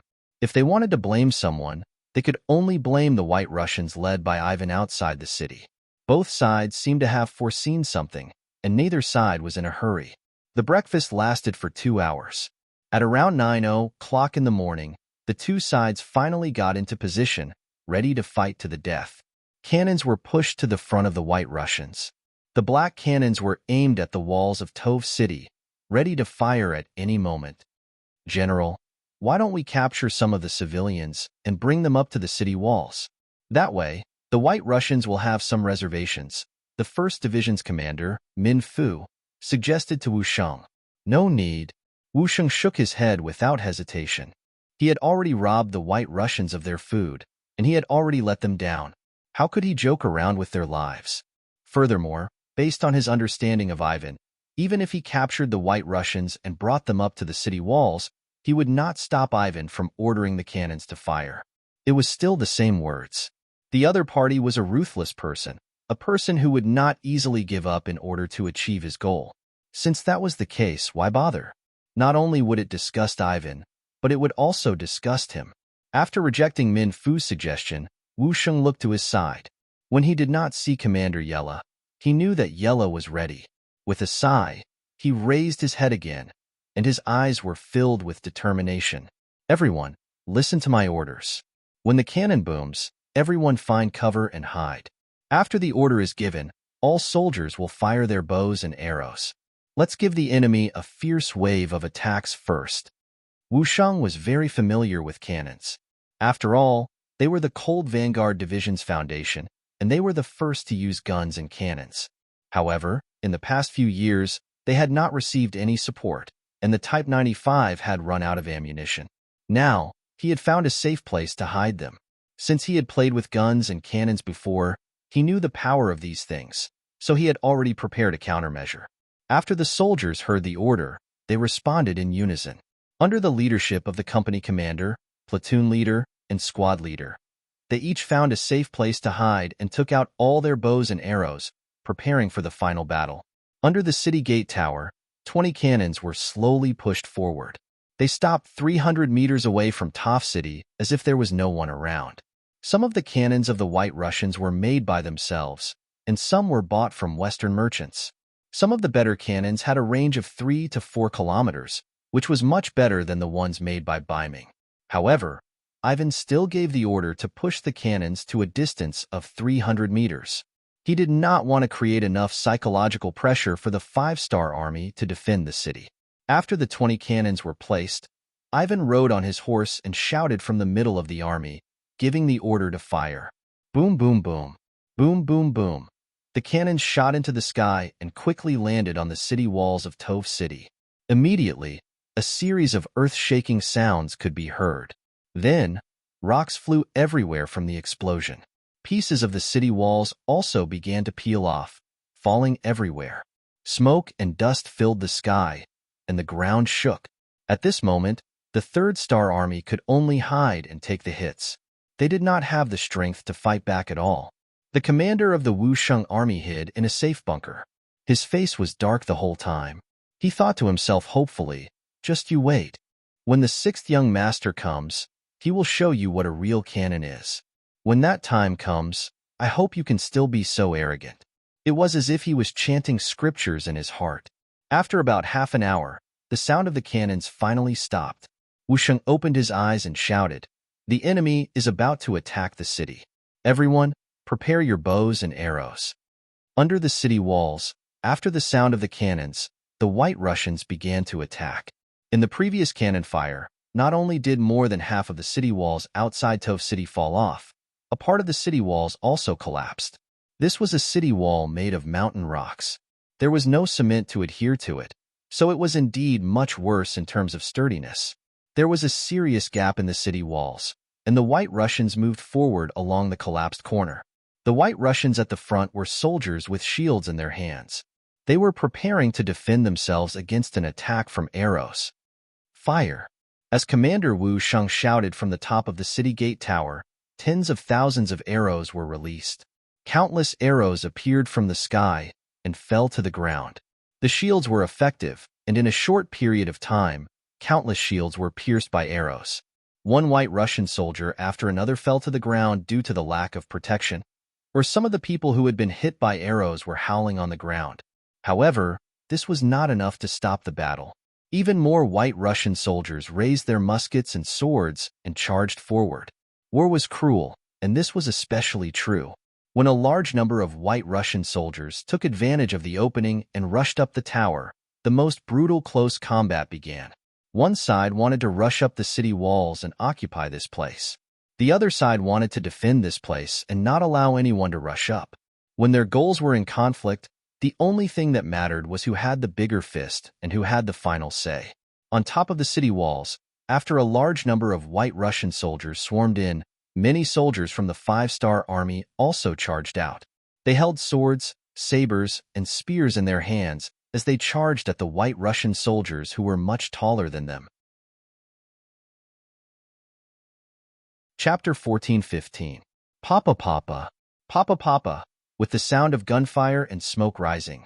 The soldiers of the Five-Star Army who rushed forward were hit by the bullets and fell to the ground with blood all over their bodies. The distance of a few dozen meters was filled with human lives. Taking advantage of the short distance and the time taken for the other side to reload their gunpowder, the two sides finally clashed and began to engage in close combat. Under the brandishing of swords and sabers, heads were tossed high into the air one after another. Limbs were chopped off and fell to the ground. Lives were quickly lost one after another. There was no absolute victor here. Even if the side that survived in the end, it would be a Pyrrhic victory. Under the blades and swords, there was no distinction between identity and status. It was only about who was more agile, stronger, and luckier. The cruel close combat on the city gate tower unfolded. Ivan watched all of this with a smile on his face. Since the army had already climbed up the city gate tower, it meant that the initial victory had begun. With the advantage in numbers, he was 100% confident that he could win this battle. It was just a matter of time. His gaze was no longer focused on the city gate tower. He already had an idea of the situation there. He was now looking at the south gate of Tove City. He was waiting for something. Amidst the expectant gazes, the southern city gate opened from the inside as expected. Strong horses rushed out from the city, and cavalry warriors with sabers in their hands roared as they charged into the battlefield. Haha, they're finally out. Seeing the cavalry charging out of the city, Ivan was not only fearless, but he was also very happy. Then he said to the messenger beside him, "Raise the flag and order the cavalry to charge." The 20,000 White Russian cavalry that had been waiting on both sides of the army saw the flag and quickly charged from both sides. Their target was the Nuzan Cavalry Division charging out of the city. As the division commander, Yella led the charge at the very front. Behind him was a group of 40 to 50 cavalrymen. At this moment, they were using Yella as the tip of the arrow formation, charging forward at high speed. Even though they could see the White Russian cavalry approaching from afar, none of them showed a trace of fear. The cavalry charge had always been a straight line. If anyone was scared or cowardly during this process, it would only create an opportunity for the enemy to kill them. The News and Cavalry Division soldiers knew this very well. Everyone shouted loudly as if they wanted to vent the anger in their hearts. The two torrents got closer and closer, and then they quickly collided. Next, it was the arrow tip against the arrow tip. A battle of life and death had begun. The arrow tip formation is indeed powerful. Ivan looked at everything that happened and said with emotion, he was a person with great learning ability. Ever since he saw the new army use this formation to defeat the Golden Horde cavalry with the same number of people, he learned this method. Now that he was using it, he was very satisfied with the results. In a short period of time, both the city walls and the city walls had entered a white-hot tragic battle. Almost every second, someone died. At this moment, human lives seemed so ordinary and worthless. The flames of the battle continued, because both sides and the cannons were no longer useful. Ivan also ordered the cannoneers to pick up swords and sabers and use them as echelons of the army. He needed to send these soldiers up when the Third Army could no longer hold on. At that time, they would be the straw that broke the camel's back, the key to victory. 2 hours passed, and the battlefield was shrouded in the stench of blood, making people want to vomit. However, no one seemed to notice. The dead were already dead, while the living were still fighting, trying to seize a chance to live from the hands of the Grim Reaper. It's about time. After the battle had lasted for nearly 4 hours, Ivan said with emotion. Then, the flag was raised high again. The moment it was waved down, the 20,000 White Russian soldiers all pressed forward. The addition of these new forces would be an important factor in tipping the scales of victory. On the city gate tower, Wu Sheng raised his saber and swung it down. Another White Russian soldier was killed at his feet. Covered in blood, his killing intent caused the White Russian soldiers on the other side to involuntarily retreat. Using this time, he looked at the situation on the battlefield and his brows furrowed. At this point, all of the new army soldiers had joined the battle. Even the logistics soldiers and medics were no exception. However, they were only temporarily undefeated. And now, Ivan had sent another 20,000 White Russian soldiers. With this force, he could foresee that the new army's defeat was inevitable. Sixth young master, I'm afraid I won't be able to see you again in the future. I only hope that you can take revenge for this, General. Before I die, I will definitely kill a few more White Russian soldiers to prove that the dignity of the 5-star army is inviolable. Wu Sheng roared, fight for the dignity of the 5-star army. This shout quickly attracted the attention of the other soldiers. Immediately, the other division commanders and officers also shouted, fight for the dignity of the 5-star army. In that instant, the morale of the 5-star army soldiers, who had been suppressed, began to rise, forcing the White Russian soldiers, who had a certain advantage, to retreat. However, as more White Russian reinforcements arrived, this momentum was finally suppressed and pushed back. Not only that, but with the addition of the 20,000 White Russian soldiers, the 5-star army was suppressed to the point where they could not raise their heads. After more than 4 hours of bitter fighting, many of the warriors found it difficult to even lift their swords, let alone injure or kill their enemies. Does the heavens want my Third Army to die? Wu Sheng, who also felt his arms go numb, couldn't help but roar after cutting down another White Russian soldier. Following his shout, a boundless green light suddenly appeared on the east side of Toph City. Then, it quickly approached the battlefield at a speed visible to the naked eye. What is that? Wu Sheng wasn't the only one who saw this scene. Many soldiers and White Russian soldiers also saw it, but because they were too far away, many people didn't know what it was. Ivan also saw this scene, but his face was filled with confusion. He looked at General Vanya and asked, "What's that? A green light that can move. What is it?" "I don't know." General Vanya shook his head with a confused expression. On the city wall, Wu Sheng also didn't understand what was going on. However, 2nd Division Commander Chun Yang killed 2 White Russian soldiers and came to his side. "General, do you think that is our uniform?" "Uniform?" Wu Sheng's eyes widened when he heard this. He used to have a green uniform with the rank of senior colonel, and he looked very handsome in it. However, that was a few years ago. Ever since he entered the depths of this area, his uniform had been damaged. Without new uniforms, it became a collection and was stored away. After that, he didn't know where it ended up, and it became a memory in the depths of his heart. Now that Chunyang reminded him, a memory that he hadn't seen for a long time instantly popped up in his mind. When he saw the green light getting closer and closer, Wushang shouted excitedly, "Yes, that must be the color of our uniform. That is our reinforcements. Reinforcements, our reinforcements are here."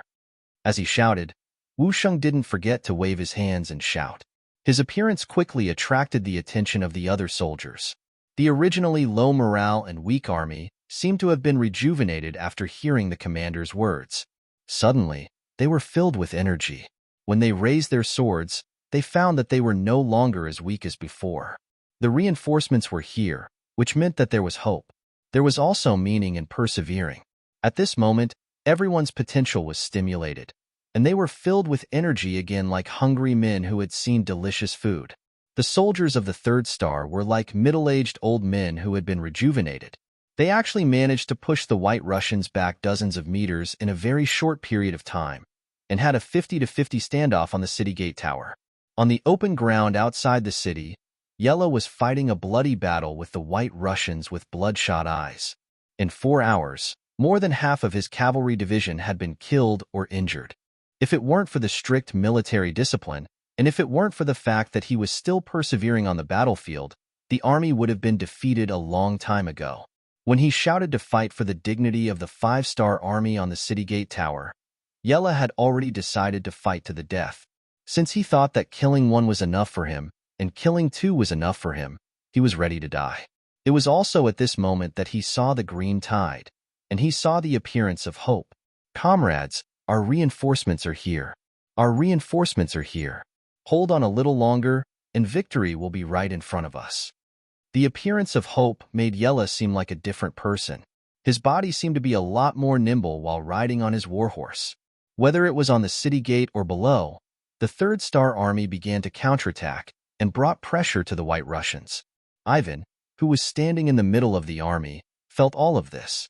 He also saw the approaching green tide and knew that Wu Shang's reinforcements must have arrived. Where did their reinforcements come from? And they're all cavalry? Could it be a trap set by the Golden Horde? General Vanya asked with a puzzled expression. No, the cavalry of the Golden Horde doesn't have such a uniform. It should be the 5-star army. Ivan's expression was a little ugly. He didn't expect that Wu Shang's reinforcements would appear so close to victory. He saw that there were still 5,000 soldiers behind him. 1,000 of them were on horseback and 4,000 paces. This was the last of his strength. He clenched his teeth and revealed a determined gaze as he said, "Their reinforcements are not that many, less than 20,000. We have cannons in our hands and can completely give them a head-on blow. This way, victory and defeat will not be decided yet." Chapter 14:16. Ivan didn't want to give up just like that. In his eyes, Wu Shang was an outstanding general. It was a blessing to have such a person as a friend. If he was an enemy, then he had to be eliminated. Otherwise, it would always be a big problem. The war had already reached this point. If he gave up now, he really didn't know when he would be able to surround the other party again. He might as well go all out and put all his forces into it. It was just the right time to test the combat power of the so-called 5-star army. He put all the 2,000 reserve troops in place, and all the cannoneers were in place. They began to adjust the direction of the cannons. They were just waiting for the green tide to enter the range to give them a good show. The green tide coming from afar was the world's first cavalry army, led by Commander Tian Hu. They were led by 2nd Division Lu Duo and 4th Division Su Ku. In addition to the military guard regiment, there were a total of 18,000 people. 1 man and 3 horses, led by Deputy Division Commander Yi Dai, finally arrived outside Tove City at the last moment. Still far away, the chaotic scene outside the city fell into the eyes of Tian Hu and the generals. At the same time, with the help of binoculars, the 20 cannons of the White Russian army were also clearly seen. They had already learned from Yidai that the White Russian army was good at using firearms, and the caliber of the cannons in their hands was not small. It was precisely because of this that they gradually became evenly matched with the old power of the Golden Horde. Cannons? They can deal with the Mongolian cavalry, but they are still a little lacking if they want to deal with the world's first cavalry army. Tian, whose eyes revealed a look of contempt, but when he gave the order as he rode, he was very cautious. He said to Hu Helu, who was already the head of the guards, "Inform everyone that the other party has cannons. Don't let them hit them. Tell the soldiers to disperse and advance. Change the arrow formation to a 3-3 formation. These are solid cannons. They won't explode, so it's not a big deal. Also, inform 2nd Division Lu Duo to bring people to destroy the enemy's artillery position. Don't let them stand there and make people hate them." "Yes, Commander." After Hu Helu agreed, he quickly went to send the message. Not long after, the cavalrymen who were originally running in a group dispersed and ran forward in groups of 3. The change in the formation of the world's #1 cavalry army made it difficult for the White Russian artillerymen who were adjusting the direction of the cannons. This was the first time they had seen such a scattered formation. Without a concentrated enemy, even if the cannons fired, the casualties would be limited. Moreover, each cannon shell was expensive to make. It was not worth it to waste them like this. "Fight, don't be afraid of wasting." Ivan's expression turned ugly. He didn't expect the 5-star army to react so quickly. Especially the cavalry, they actually changed their formation while running. Not only was there no chaos, but they were also very orderly. Just based on this point, they were not any weaker than the 3rd-star army. The stronger the army, the more Ivan couldn't let them survive. No matter what, he still had the initiative on the battlefield. The 3rd-star army was about to be destroyed. As long as he blocked the reinforcements from the 5-star army, after dealing with the 3rd-star army, he wouldn't let a single person from the 5-star army escape. Pass down the order, split the cavalry into half to block the enemy's attack. Order the infantry to attack faster and finish off the 3rd-star army as soon as possible. Ivan didn't have any intention of backing down. He was even prepared to eliminate the reinforcements from the 5-star army. Although the appearance of the reinforcements was out of his expectations, there were only 10,000 of them. He didn't put them in his eyes. On the battlefield, he still had at least 50,000 soldiers. On the other hand, the new 3rd Army only had about 10,000 soldiers. Even with the addition of 20,000 reinforcements, he still had a huge advantage in terms of military strength. What was there to be afraid of? Ivan, who was determined to finish off the 3rd-star army, didn't realize the existence of danger. He also didn't know the strength of the enemy in front of him. On the contrary, if they were on the grasslands, mentioning the #1 cavalry army in the world of the 5-star army, many opponents would be afraid before they even fought. They wouldn't be able to calmly fight to the death like this. Ivan's order was passed down, and the artillery was ready to fire. Some of the cavalry on the battlefield also adjusted their direction and went straight to Tian, whose army in the distance. Good. Seeing that there were enemy cavalry blocking the road ahead, Tian, whose face flashed with excitement. This time, after attacking the far east with Yang Chendong, he didn't have a chance to fight to his heart's content. The opponents he encountered were so weak that they couldn't withstand a single blow. He hoped that the White Russian army wouldn't disappoint him this time. On the battlefield, generals hoped that their opponents would be weaker so that their chances of winning would be higher. It was rare for Tian Hu to think like this, but it was enough to prove his confidence in the cavalry under his command. The green tide finally entered the battlefield from the northeast under the eyes of tens of thousands of people. What greeted them was 20 iron bullets. They came from afar, leaping towards the #1 cavalry army. Faced with the roar of the cannons, even the well-trained war horses of the White Russian army seemed a little restless. However, Tian Hu's army didn't have any reaction. Their charging speed didn't decrease in the slightest. Most of the soldiers didn't even try to dodge. They just pressed their bodies against the backs of their horses to reduce the wind resistance. Under the 3-3 system, the effect of the solid cannonballs was very limited. Except for a few soldiers who were unlucky and were hit by the iron bullets, most of the cavalry charged towards the White Russian army without slowing down. The distance between the two sides was rapidly closing. 800 meters, 600 meters, 300 meters, 100 meters, 80 meters. Seeing that the battle was about to begin, many of the White Russian cavalrymen had already raised their sabers above their heads and were ready to chop down. The soldiers of the world's #1 cavalry army who were lying on their horses finally made their move. At some point, a crossbow had appeared in their hands. Then, when they were less than 40 meters away from the White Russian cavalrymen, they pulled the trigger and fired the Big Dipper crossbow. One arrow after another flew towards the target. With the continuous development of the steelmaking industry, the Crimson City arsenal had modified the Big Dipper crossbow. Not only were the springs more powerful, even the arrows had become sharper.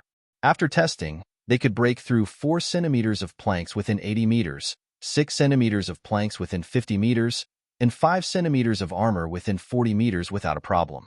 This time, Tion, whose Big Dipper crossbow had used such sharp arrows. When the arrows were fired, at such a close distance and without any warning, the sound of arrows piercing flesh could be heard. Following this, the White Russian army fell from their warhorses one after another. Because the warhorses were too fast, it was impossible to see what had happened from the distance. After the two horses collided, the White Russian army fell from their warhorses and collapsed on the ground. There were more than 7,000 White Russian cavalry, but in just a single exchange, nearly half of them had fallen. The remaining 3,000 or so cavalry could only defend under the attacks of the #1 Cavalry Army's 3-by-3 formation. They were unable to attack at all. What happened? Ivan's eyes were wide open. Just as he was waiting for the 5-star Army's reinforcements to be blocked or even heavily injured, he saw his own cavalry falling from their horses as if they had been possessed. Like dumplings, they fell to the ground one after another. This completely unexpected outcome had caught Ivan off guard. His expression was no longer playful and confident, but rather nervous and angry. "Young master, we should leave quickly. These Han people are too powerful. They have already broken through our cavalry formation and are rushing over." Seeing that the situation was not good, Vanya hurriedly shouted. Ivan was the favorite son of the Grand Duke of Blindness and the most likely descendant to inherit his legacy. If something really happened to him here, not only would he be punished, but even the family behind him would be punished and killed without leaving a single one alive. Vanya was extremely nervous as he felt threatened. On the contrary, Ivan wasn't afraid at all. On the contrary, he drew his saber and shouted, "Don't be afraid. The enemy's numbers are inferior to ours. We just need to charge and destroy their attacks. Victory will still belong to us in the end. Come, charge with this general." Seeing that the situation on the battlefield wasn't good, not only did Ivan not run, he even shouted and wanted to charge forward. Vanya wasn't going to let that happen. He hurriedly gave a few bodyguards beside him a look. Then, 4 cavalrymen appeared behind Ivan. One of them raised his right hand and struck the back of Ivan's head. Ivan's excited shouts immediately stopped and he fainted. "All cavalrymen, retreat and protect young master. All infantry, stay behind to stop the enemy." Without Ivan, Vanya became the highest-ranking general here. His words became the new order. The bravery of the 5-star Army's reinforcements shocked Vanya. At the same time, it also made him feel the existence of danger. As the representative of Pskov City in the Rossi Principality, Vanya was able to survive until now not because of his bravery, but because of his amazing foresight. He knew when to make the right decision. Reality proved that he was right. The 5-star Army's cavalrymen, who were still several miles away, arrived in front of him in the blink of an eye. They rushed into the artillery formation in front of the city as if there was no resistance. After a series of slashes with their sabers, the artillery soldiers were defeated and left behind a pile of corpses. Then, a portion of the cavalrymen led by a general wearing a white cloak went straight to the center of the army. However, Vanya had already escaped with the unconscious Ivan. He left behind thousands of soldiers to form a long snake formation to block the pursuit of the 5-star Army. Chapter 14-17. Vanya immediately took the young master and fled. Due to the urgency of the matter, he didn't even leave behind a proper sentence. This was the White Russian soldiers who had bitterly stayed behind. Without a commander, the other generals didn't know what to do next. It was inevitable that a trace of chaos would appear in the army. At this moment, Tian Hu and the others launched a fierce attack. They used the Big Dipper crossbows to shoot at the enemies from afar, while they used the divine sabers to slash at the enemies at close range.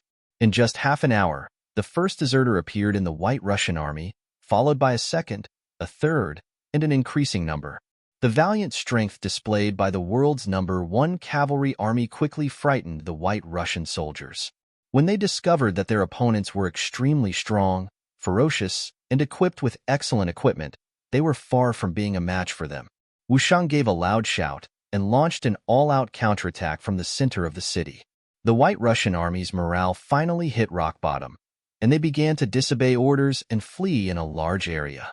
The commander wasn't present, and there were no unified orders. In addition, the world's #1 cavalry army was so valiant that no one could stop them wherever they went. Although they still had the advantage in terms of numbers, no one was able to form a unified resistance in a situation where the morale of the army was low. Even the White Russian cavalry that was fighting with the Nuzan cavalry left behind thousands of corpses and fled. Victory? Victory! Seeing that the Russian army had already escaped from the battlefield, and only his brothers were left outside the city walls, Wu Shang suddenly shouted. Then, with a plop, he knelt on the ground and fainted. After fighting for such a long time, under great psychological pressure, he suddenly relaxed at this moment. Finally, his body could no longer hold it in and he fainted. 4 hours later, Ivan finally woke up in the carriage. When he opened his eyes, he discovered that Tove City was no longer there. He was sitting in a simple carriage. He hurriedly shouted, Min, young master, you're awake? The curtains of the carriage were lifted and a head popped out. Who else could it be but Vanya? When Ivan saw Vanya, his head was still throbbing with pain. He only remembered that he was commanding the army on the battlefield just a moment ago. How did he end up in a carriage? He asked in confusion, Where are we? Young master, we are returning to Moscow, Vanya explained while observing Ivan's expression. Return to the city? Ivan felt that his head was not as painful as before, so he asked, Why did you return to the city? Was Wu Shang's third corps destroyed? Evidently, that blow had indeed stunned Ivan, so much so that he still couldn't recall what had just happened. Vanya had no choice but to explain everything that had happened outside Tove City. When he talked about how he had no choice but to knock Ivan out, his voice became much softer. This kind of action was somewhat disrespectful to his superior. If Ivan insisted on making an issue out of this matter, he was afraid that he would suffer a lot. When he continued to talk about how the cavalry of the 5-star army defeated the White Russians very quickly, he still had a lingering fear in his heart. He clearly didn't expect the cavalry to be so powerful and capable of fighting. Ivan was completely awake now. After listening to the entire process of the battle, he wasn't too angry. After all, as the future Emperor Ivan, he still had this bit of tolerance. However, he still had a gloomy look on his face. He was worried about how the cavalry of the 5-star army was so powerful that they weren't even afraid of cannons. Although the cannons were solid shells that had a long range and weren't lethal, the cannons had a short range. However, the fact that the cavalry wasn't afraid of cannons and their horses weren't even affected by the cannons was enough to prove that this army had seen cannons before. General Vanya, this young master won't argue with you about this matter this time. However, there definitely won't be a next time. Ivan pretended to be angry as he said this. He was also reminding the other party that he couldn't be knocked out again. Thank you for your understanding, young master. This one won't dare to do it again. Vanya let out a long sigh of relief. No matter what, this one was finally over. All right. Now, immediately send out scouts to keep an eye on the 5-star army. We need to know their every move and their whereabouts. Ivan nodded and then made arrangements. He had already thought it through. No matter how powerful the enemy was, this was still the territory of the Ross Duchy. He would never allow other forces to run rampant and do whatever they wanted here. He wanted to go back and see his father-in-law. He wanted to ask for reinforcements and completely defeat and annihilate the 5-star army. Bulgar City, the northernmost city of the Golden Horde. As usual, the city gates opened in the early morning, and the number of people coming and going gradually increased. It was as lively as some of the cities of the Yangtze. The only difference was that the people coming and going here often led horses or other livestock. In this economically backward nation, bartering was still very popular among the people. On the contrary, the use of silver was sometimes limited.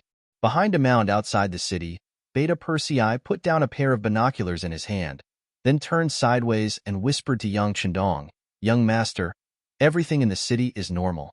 Our people have already sneaked in. It seems that the other party didn't take any precautions."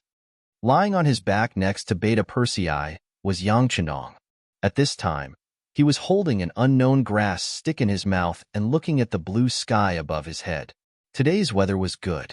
The sky was blue, and there were a few cotton candy-like white clouds floating in the sky. It gave off a poetic and picturesque feeling. Tian, whose telegram had arrived yesterday. He had already joined forces with Commander Wu Sheng. Considering that the army had suffered heavy losses and had more wounded, they were heading to a Russian city called Oxino. They wanted to take the city and use it as a base for the army to rest and recuperate. In the telegram, Tian Hu explained that the White Russians had cannons and muskets. He also said that although the enemy's cannons were solid shells, they could shoot up to 3 miles away.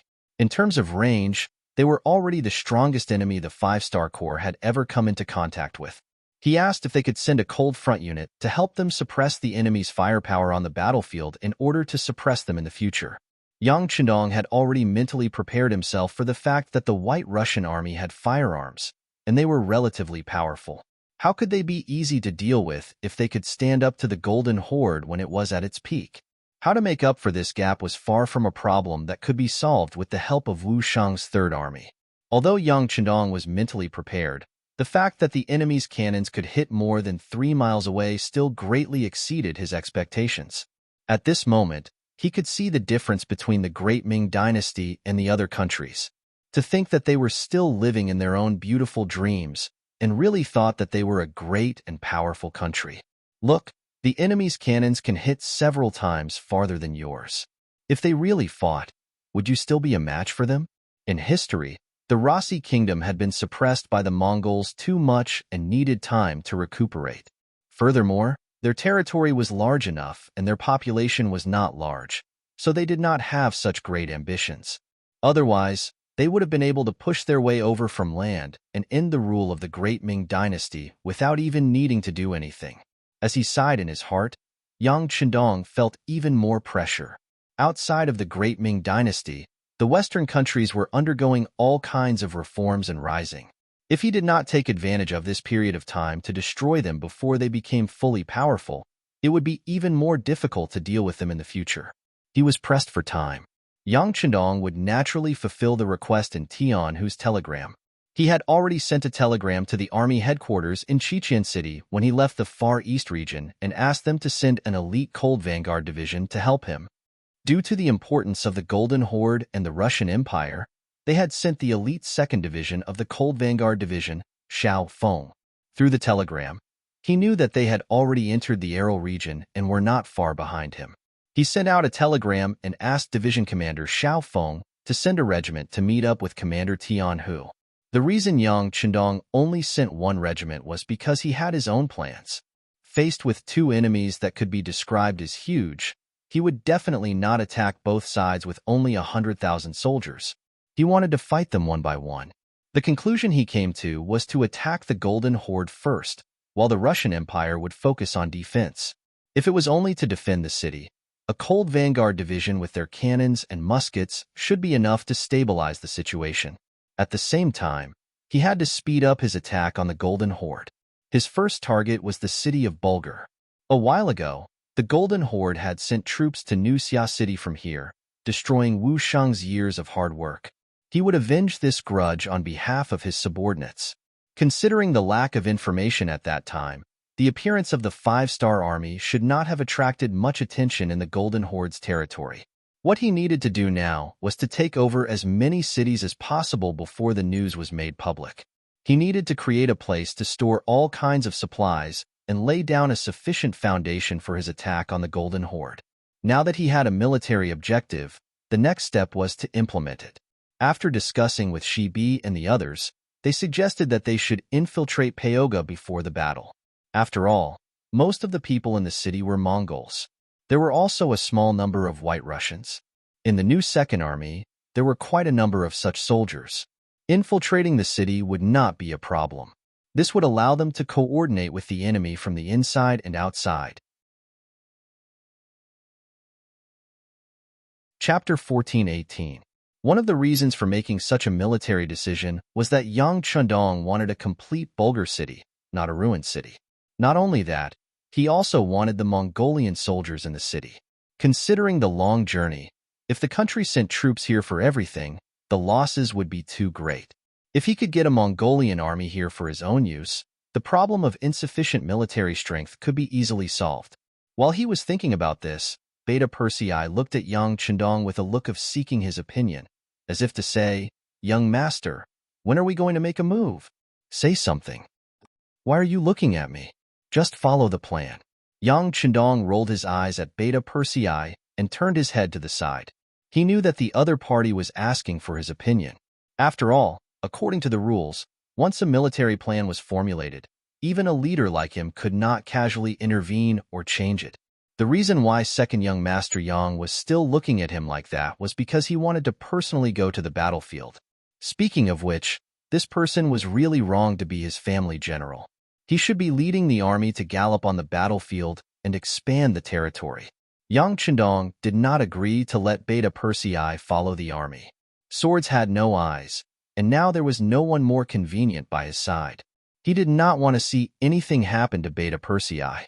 There were many things that he had to do himself. Beta Persei, who did not get permission to fight, looked a little wronged. As a man in his 30s, he pretended to be a wronged little wife. It was difficult for the burly Beta Persei, but when he made a few consecutive actions that made him want to vomit, he found that the young master had turned around again and did not even look at him. He knew that his performance was in vain. The young master had made up his mind not to allow him to participate in the battle. He could only put away his wronged face and said to Badeo Jiang, the deputy captain of the Black Cavalry Brigade, who was watching the show, "Go and pass on the young master's order. Everything will be done according to the previous plan." When Badao Jiang saw young heir's darkened face, he quickly put away his sinister smile and agreed with a serious expression. Then, he turned around and left. According to the military plan, a part of the new Second Army's infantry division and a part of the foreign Russian army were the first to sneak into Bulgaria. The infantry division's commander, Yang Chunfeng, was a student of the Yang Family Academy in Chilean City. He was a standard Han Chinese, but he learned Mongolian and Russian well in the academy. In the final military thesis examination, he was ranked at the top. After graduation, he went directly to the army and started as a platoon leader.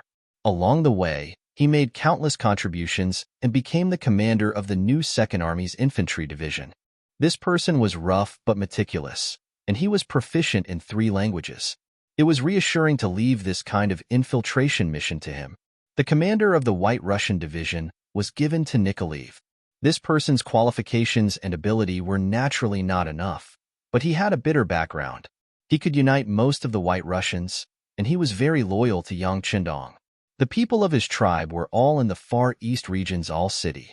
There was no need to worry about such people rebelling, so he was given the position of acting commander. Fortunately, Ahuli surrendered. This person had been a great Khan before, and Yang Chundong also gave him the opportunity to choose his own path. After he understood the structure and glorious history of the 5-star army, he finally decided to join the army and was directly appointed as the deputy commander. He cooperated with Nikolaev to manage the White Russian division. With Ahuli's help, the military had been greatly supplemented, and Yang Chundong could be more at ease. The next step was to let the other party undergo the baptism of war. It would be much easier to obtain an elite army after a lot of tempering.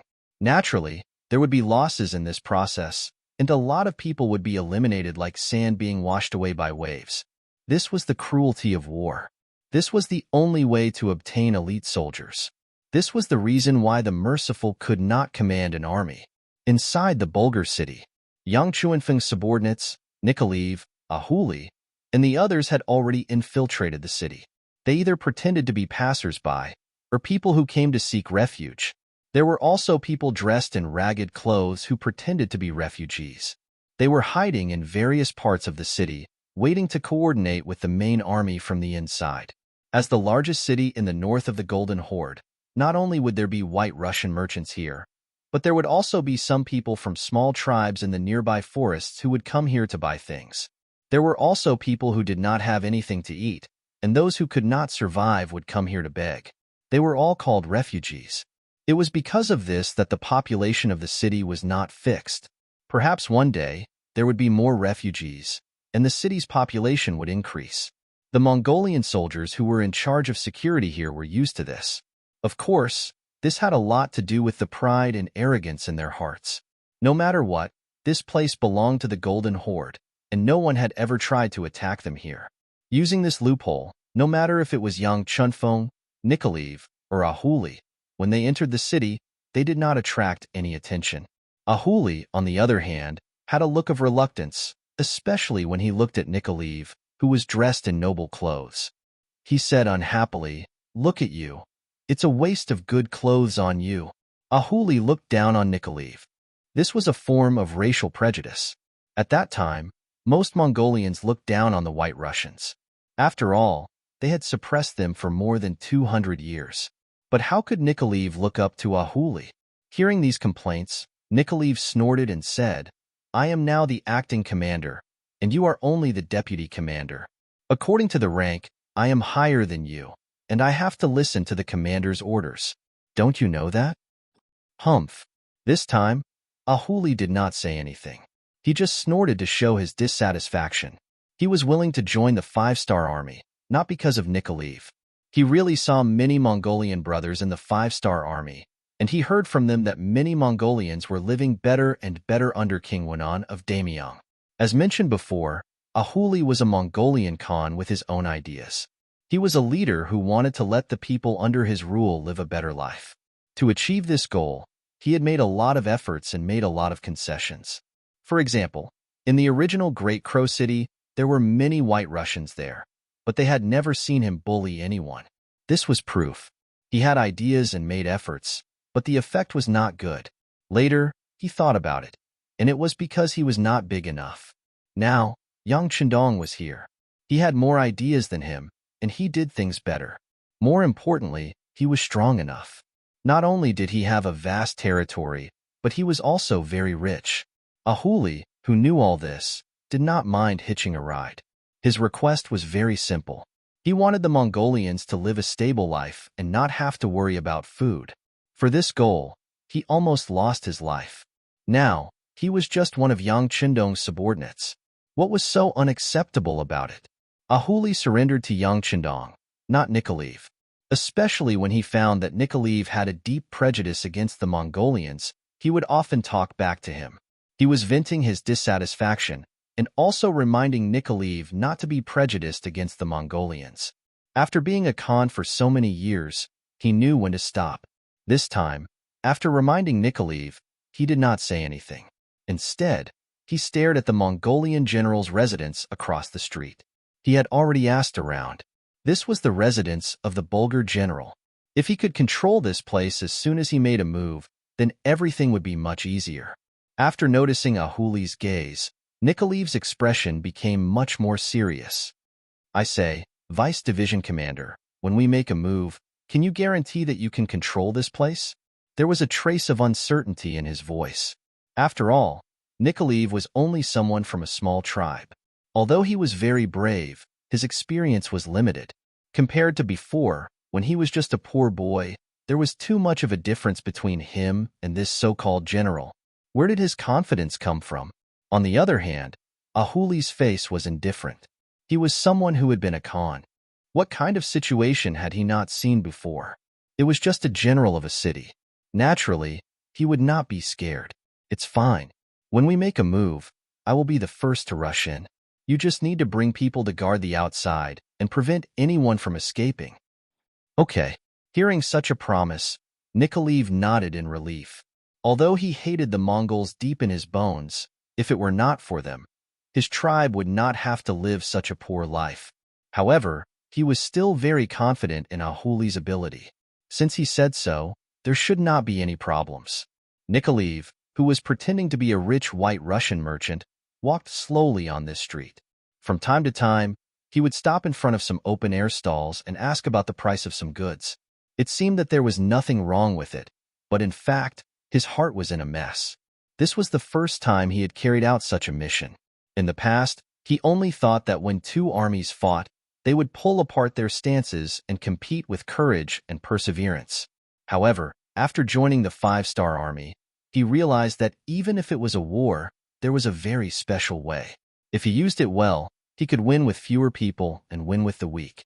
Like a studious student, Nikolaev studied with all his might. It was because of this spirit and his innate affinity that he was able to become friends with many White Russians. Yang Chendong appointed him as a substitute teacher. The panicked Nikolaev forced himself to calm down. However, his panicked eyes still betrayed him. From time to time, he would look at the general's residence in the distance. At the same time, he kept asking himself, why hasn't the main force of the 5-star army attacked yet? As if they felt his call, the street suddenly became chaotic. Many Mongol soldiers were running towards this street. Obviously, something urgent must have happened. They were here to report. Chapter 14:19. Stop them! Out of instinct, Nicholas shouted to the people on both sides of the street. Then, hundreds of strong White Russian men rushed out. Unknowingly, they had sharp cavalry swords in their hands. Seeing more and more soldiers gathering around him, Nicholas couldn't help but let out a sigh of relief. Then he thought of Ahu. He wanted to see if Ahu had already made his move. After all, he didn't have enough people with him.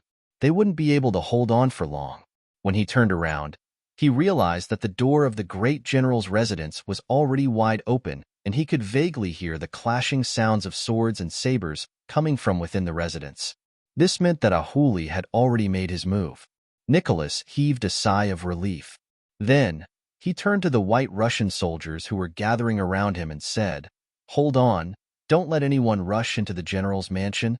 As Nicholas spoke, he took a cavalry sword from one of the soldiers. Then, he charged with them towards a group of 50 Mongolian soldiers. They were now warriors, and they were no longer the rootless trees from before. Recently, they had also gone through the training of battle formations. Even though they had not fully grasped it, they still managed to cut down the 50 Mongolian cavaliers with their advantage in numbers. After a quarter of an hour, only the White Russian warriors led by Nikolai were left standing on the street. Clean up the battlefield, finish off those who should be dealt with. Treat the injured soldiers immediately. Thinking about the battlefield knowledge that the soldiers of the 5-star army had taught him, Nicholas shouted out. After that, the soldiers started to get busy again. Screams of agony sounded out again. Those were the screams of the Mongol soldiers who hadn't died yet. Some of the soldiers took out the bandages they carried with them and wrapped them around the wounds of their injured comrades. Due to the limited conditions, they could only stop the bleeding first. After the battle, there would naturally be medical personnel from the 5-star army to treat them. Just as these were done, the sound of horse hooves came from afar. Nicholas looked over and his face turned ugly. It's actually the Mongolian cavalry. There are about 80 of them. Looking at his side, there were less than 70 soldiers who could still fight with light injuries. In terms of numbers, they were already inferior to the enemy, not to mention infantry against cavalry, which was a natural disadvantage. "Master, what should we do?" A few Russian officers asked Nikolai nervously. "Don't panic. Set up obstacles. Don't let the cavalry rush over so quickly." Nicholas looked to the left and right of the street, and his gaze landed on the wooden boards of the stalls. He pretended to be calm and said, "The chaos just now had already scared away the peddlers and merchants. Many people didn't even take their goods with them because they were afraid of being implicated." After receiving the order, the White Russian soldiers immediately ran to the left and right, taking out everything that could be lifted from both sides of the road and throwing them on the road to form a simple barrier. He knew that these things wouldn't last long, but he had no other choice but to do this. Right now, he could only hope that the main force of the 5-star army would arrive quickly. He hoped that Ahuli would be able to deal with the general's manor quickly. At the very least, it would be much safer to hide there. The Mongolian cavaliers who came from afar had already seen the obstacles on the road and also saw the corpses of their own soldiers. Their expressions changed drastically, and they became very ugly. One of the young generals said angrily, "Release the arrows. Kill these white Russian bastards." After receiving the order, the Mongolian cavalry took out the bows on their backs and started to nock the arrows. Following this, the sound of arrows piercing through the air rang out as they flew towards the white Russian soldiers. "Find a place to hide, quick!" Nicholas shouted as he hid behind a thick wooden board. Just as he finished doing that, the arrows fell and hit the wooden board, creating a series of banging sounds. As a race that grew up on horseback, the Mongolian cavalry's archery skills were very high, and there were very few who could match them. When this wave of arrows came, many of the white Russian soldiers were hit because they didn't hide well enough. There were also some who didn't find a suitable place to hide, and the arrows still pierced through their bodies. Cries of agony rang out around him, which meant that more and more white Russian soldiers had lost their lives. Hearing this, Nikolaev bit his lips. His right hand gripped the saber so tightly that it turned white. After a few rounds of arrows, the Mongolian cavalry had arrived in front of the obstacles. Following this, the cavalry at the front dismounted and started to move the objects. There were also some bleeding corpses. Kill. Feeling the Mongolian cavalry's aura getting closer and closer, Nicholas looked through the gap between the cover and saw that the distance between them was less than 6 meters. He knew that this was the best time to counterattack, so he shouted and led the 30 or so white Russian soldiers who weren't injured to charge out. The sudden battle cry did not cause the Mongolian soldiers to panic. On the contrary, one of them even smiled savagely and charged at Nicholas with a machete. An instant later, the two sides clashed, and the cruel battle of life and death began. As both sides fought, the Mongolian cavalry were unable to shoot their arrows. They simply dismounted and charged over. They wanted to surround Nicholas and the others and kill them all. They did not want to let a single one of them escape. Facing the Mongolian soldiers getting closer and closer, Nicholas only turned around to look at the general's manner before giving up on the idea of entering.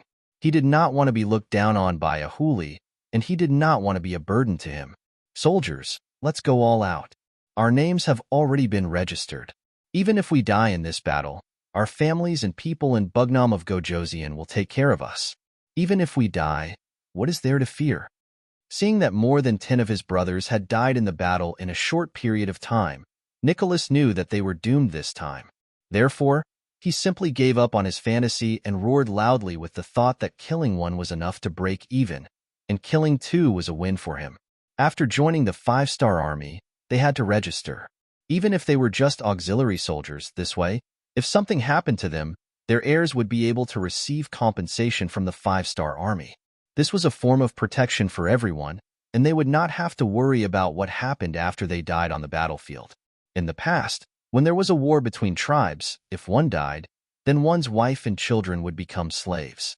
Now, they were people with an organization. If something happened, not only would their families be able to receive compensation, if someone dared to bully the family of a martyr, they would just have to find an official and someone would support them.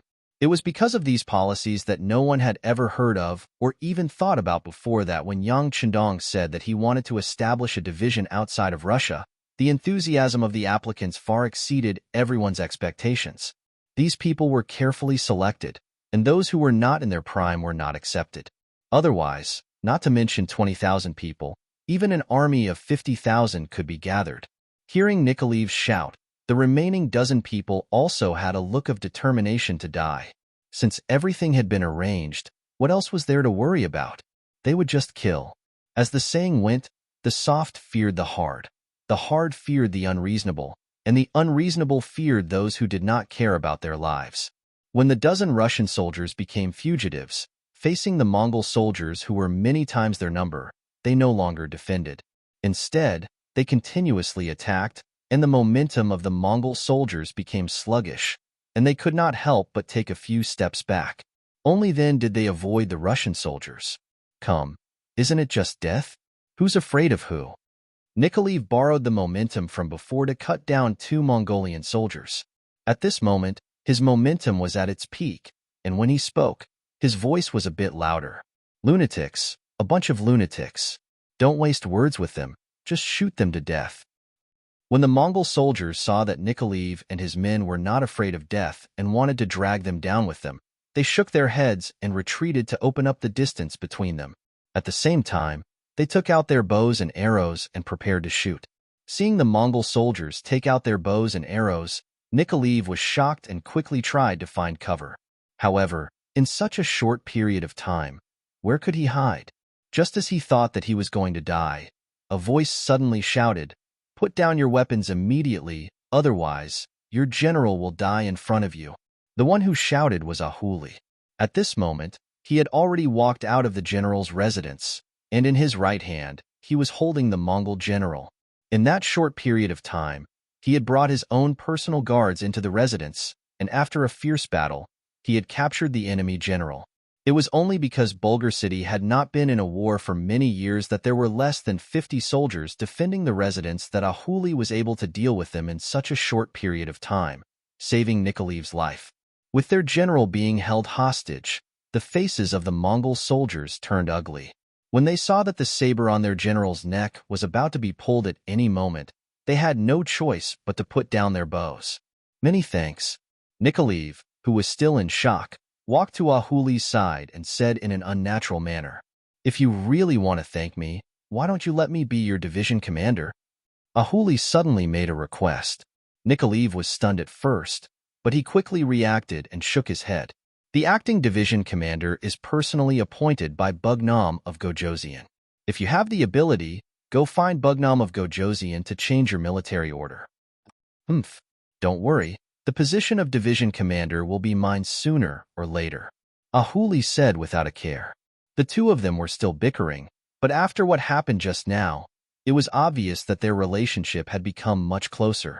In the words of the future, they had formed a revolutionary friendship. Chapter 1420. With the Mongolian general under control, Yang Chunfeng led the 5-star army hidden in the city and took down the unguarded city gate. Without a unified command, the Mongolian army fell into chaos. Then, a large number of new Second Army cavalry soldiers rushed into the city of Bulgar. From then on, the city was surnamed Yang, forever separated from the territory of the Golden Horde. By the time Yang Chundong entered the city under the protection of the Black Cavalry, the security of the city had returned to normal.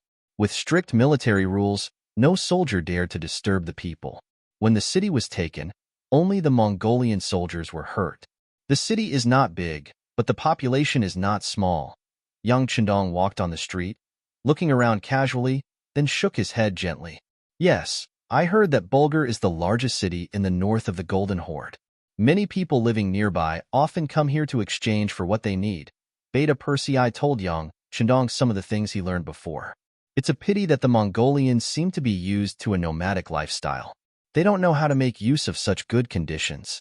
Haha, but this time we are here, everything is different. Watch how I build a big city here. A sufficient population and abundant untapped resources. All of these were boundless wealth in Yang Chundong's hands.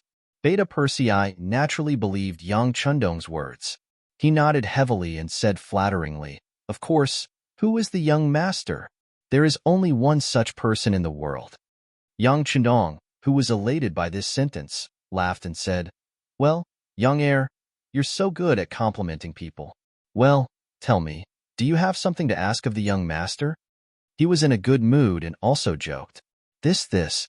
Beta Persei rubbed his hands and looked at Yang Chundong with a smile and said, "Young master, it is said that the Mongolian cavalry is good at charging. If you want to fight with them this time, can you let me lead the charge?"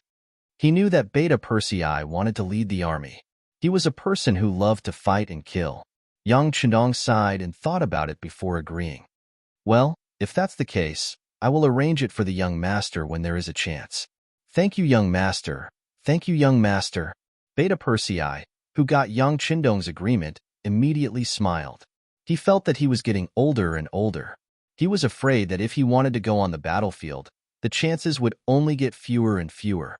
Since that was the case, he should take advantage of his youth and strength to perform well. When he got older and had a group of children and grandchildren, he would have something to brag about. Young Chendong didn't know what Beta Persei was thinking. As someone close to him and his own family, he would take care of him if he had the chance. Although charging on the battlefield was very dangerous, it was not enough to make him worry about Beta Persei. After all, his status was there, and there would be many people to protect him on the battlefield. What he needed to do now was to consider his next move. If taking down Bulgar was revenge on the Golden Horde for daring to attack Wu Sheng's Third Army, then destroying the entire Golden Horde was a necessary step for him to take over the world and make the Han Chinese the king of the world. Beta Persei passed down the order. All officers of the deputy division level and above should go to the general's mansion in the city for a meeting. Yang Chendong already had various ideas in his mind, and it was time for him to implement these decisions. The meeting was held in the general's mansion. Yang Chendong presided over the meeting, and he announced a series of military and city governance policies. 2 hours later, the generals received their orders and left. Then the granary in the city was opened. But unlike other places, this time they did not open the granary to release grain, but bartered with grain. To put it bluntly, it was to let the people bring all kinds of things to the general's mansion to sell, and then buy them in the form of Han coins. Then the people took these Han coins to the granary to buy grain and daily necessities. For example, refined salt, white sugar, soy sauce, and iron pots. The 5-star army also bought all kinds of things, such as scrap metal, used weapons, and the furs of the wild beasts in the mountains, as well as horses and sheep. The entire Golden Horde's territory did not lack mountains and dense forests. Before it was explored, the number of wild beasts in the mountains could be compared to a wild zoo in the future. As long as one was willing to take the risk, fighting a few tigers and black bears would not be a problem. Naturally, these furs were not worth much here, but if they were brought to the other inland provinces of Yangtze, it would be completely different. They could be sold for a high price, and it was possible to sell them for a few hundred times more than buying them. There was also a lot of rare mahogany in the mountains. The growth process of this kind of wood was slow, but it was abnormally strong. Furniture made of this wood could be sold for a sky-high price. And it just so happened that no one cared about the value of this item, so Yang Chendong did not hesitate to accept it. Using Han coins to buy mahogany was definitely a profitable thing. As for horses, cows, and sheep, there were even more. The main thing was that the Mongolian people were not willing to take them out. However, using refined salt as bait should not be a problem. As for the used weapons, they were naturally useless in the hands of the people, but after they were sent back to Chichen City, they could be used again and become good things. In short, they chose the things that the commoners thought were worthless in exchange for the things that they needed. This was a win-win situation. Ahuli had heard Yang Chendong's detailed explanation during the meeting. Then, he requested to stay at the general's residence to cooperate with the purchase. When the news came out, many people responded enthusiastically. They took the items that Yang Chendong wanted and exchanged them for a large amount of Han coins, then went back to the granary to buy what they needed. Ahuli's eyes widened. He saw the enthusiasm of the people, the huddling of the people, and the support of the people. This matter was fully in charge of the sacrifice. Speaking of which, he could be considered an all-rounder in both military and civilian affairs. When you get on a horse to conquer the world, when you get off a horse to rule the world, you get off a horse to rule the world. When he saw Ahuli's excited and enlightened expression, he patted his shoulder and said, "Learn. The great Bugnam of Gojoseon is omnipotent." Yes, Bugnam of Gojoseon is too amazing. This move not only allowed the people to quickly accept the new currency, but also received sincere praise and support from the people. Presumably, after this incident, the people no longer want the 5-star army to leave this place. If someone insists on doing this, then they will become the common enemy of the people. Ahuli was indeed a smart person. From this incident, he was able to see deeper things. Hearing this, Ahuli kept nodding. Then, when he looked to the south, he was already thinking that Yang Chendong would not have a problem conquering the Golden Horde. The question was how long it would take. At first, he was still not confident that he could defeat the Golden Horde and the Rossi Principalities with only a few 100,000 soldiers. But now, he knew that once he won the hearts of the people, he could get as many soldiers as he wanted. In the past, he always heard Yang Chendong say that the people were the foundation and the people were the foundation. He also knew this principle, including the saying that water can carry a boat, but it can also capsize a boat. This was the principle of the ancient sages. But why did so many people say that only Yang Chendong could do it? Shibi had thought about this before and finally came to a conclusion. That was other people were just saying these words. The so-called people in their eyes were the upper-class people with the right to speak, especially the landowning households and the noble families. In Yang Chendong's eyes, the people were the real people. They were the lowest class of people. They were the people who were called lowly and could be sacrificed at any time. They were the people who were looked down upon by others. It might seem that Yang Chendong was wrong, but in reality, the people at the bottom were the most common. Without them, there would be no one to farm, no one to do business, and no one to create things. The so-called high and mighty people were not far from starving and freezing to death. To borrow Teacher Guo's words, this was the difference between vulgarity and elegance. Elegance could not be separated from vulgarity, but vulgarity could be separated from elegance. Bulgar City, because of a series of measures, became lively again. On the streets, people could be seen taking their things to the general's mansion to exchange for Chinese currency. Then, they took the Chinese currency to the granary to buy rice, salt, sugar, soy sauce, and iron pots.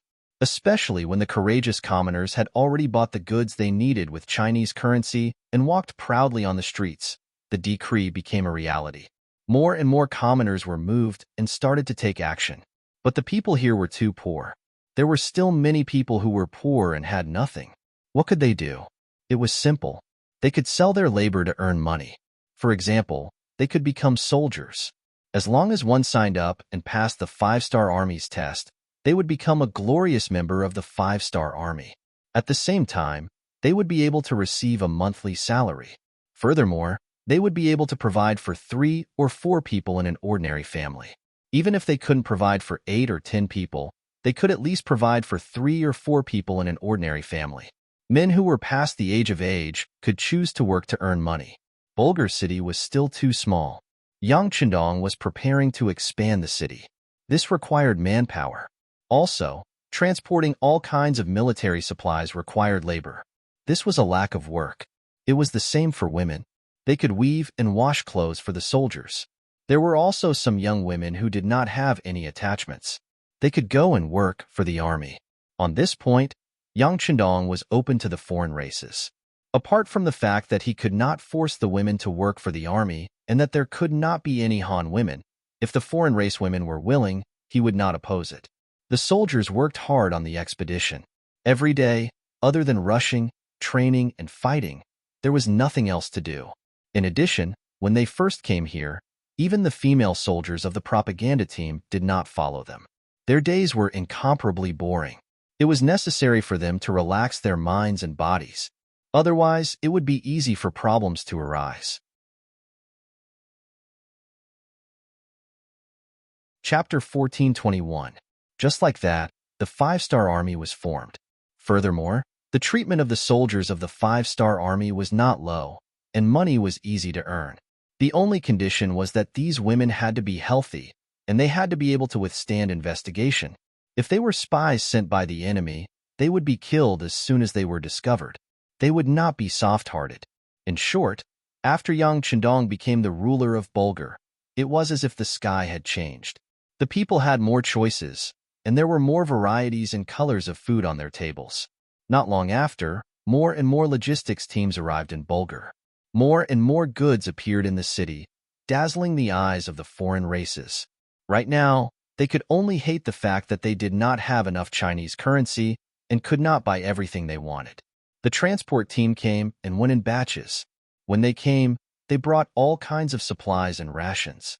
When they left, they brought with them all kinds of animal hides, scrap metal, and carriages of mahogany. Once these things were transported back to Crimson City, it would not take long for their value to increase by tens of times. At the very least, it would be enough to cover the expenses of the people and horses. In the past few years, potatoes, sweet potatoes, corn, and other high-yield crops were discovered. What Yangtze did not lack the least was food. The granaries of the various provinces were almost filled to the brim. Now that they could use food to exchange for the rare hides of the Central Plains, it could be considered a form of income. Not to mention the furniture made of mahogany. When brought back to Crimson City, they would be in high demand. They would not worry about not being able to sell them, but they would worry about not having enough. This was equivalent to using the money from trade to fight a war. This was also a manifestation of how knowledge could change one's fate. While others were still worrying about the cost of fighting a war, Yang Chendong could already make a fortune through fighting a war. With enough money and food, he would naturally have the confidence to fight a war. With money and rewards, the soldiers would want to perform meritorious deeds. This was a kind of virtuous cycle. How could it not be powerful? Just like when Yang Chendong was winning the hearts of the people and making money in Bulgar City, the new Second Army, under the leadership of several division commanders, had already begun to expand their territory. Before anyone knew that they had arrived, they had launched continuous attacks on cities and territories. Setting out from Bulgar City, they headed south. Within 2 months, they had taken down Kot City, Kilo City, and Kazan City, all the way to Samara City. Samara was the entrance to Sarai City, the capital of the Golden Horde. In other words, once this place was conquered, the safety of the Golden Horde's capital would be directly threatened. This was something that Great Khan Mahama would never allow to happen. It was only a month ago that Mahama, who had escaped from Kot City, found out about the fall of Bulgar City. The furious Mahama couldn't understand why the 5-star army's reinforcements had come so quickly, nor why they had the guts to cause trouble for the Golden Horde. Speaking of which, Mahama was a very domineering person. Ever since he became the 39th monarch of the Golden Horde, although the strength of the Rossi Duchy was slowly rising, he had always been in a position to suppress them. In history, when the Rossi Duchy became independent, this great Khan had already passed away many years ago. Of course, the main reason why the Rossi Duchy became independent was because the Golden Horde had begun to split, which gave them an opportunity to take advantage of. Perhaps because of his experience, Mahama was a very conceited person. He had always been the one bullying others. Since when did others have the chance to find trouble with him? After learning about this, he first reprimanded his generals for their incompetence. How could they not have received the news that such an important city like Bulgar City had been lost? At the same time, he hurriedly mobilized all the troops stationed at the border of the Rossi Duchy from the west to the north. He wanted to take care of the 5-star army first and let them know who was the real king in this realm. This time, Mahama ordered his general, Gray, to lead 50,000 elite cavalrymen to Samara City and make preparations for the 5-star army's arrival. Mahama and his generals had already analyzed the situation. As an outsider, the King Wunan of Damyong would not be able to fight a protracted battle with them. Just the cold winter temperature alone was not something they could handle. Therefore, the other party would definitely think of a way to end the battle quickly. Since that was the case, all they had to do was wait for the other party to arrive. The terrain outside Kazan City was wide and suitable for a cavalry charge. When the time came, he would let this outsider know that the so-called Great Ming dynasty was just a 2-legged sheep after so many years. As the descendants of Genghis Khan, the Golden Horde did not lack elite cavalrymen. They were good at war and came and went like the wind, giving people a headache. Even the Rossi Duchy, which had a certain number of firearms, had a headache. Speaking of the Rossi Duchy, after Ivan's army was defeated in Tov City, he returned to Moscow unwillingly. Not long after he entered the city, he received news that after Wu Sheng's Third Army and the 5-star army's reinforcements met up, they left the destroyed Tov City and headed for Oxino City, occupying it. While they were recuperating, they were like a tiger watching a nail over the Rossi Duchy. As the saying goes, how could one allow others to sleep beside one's bed?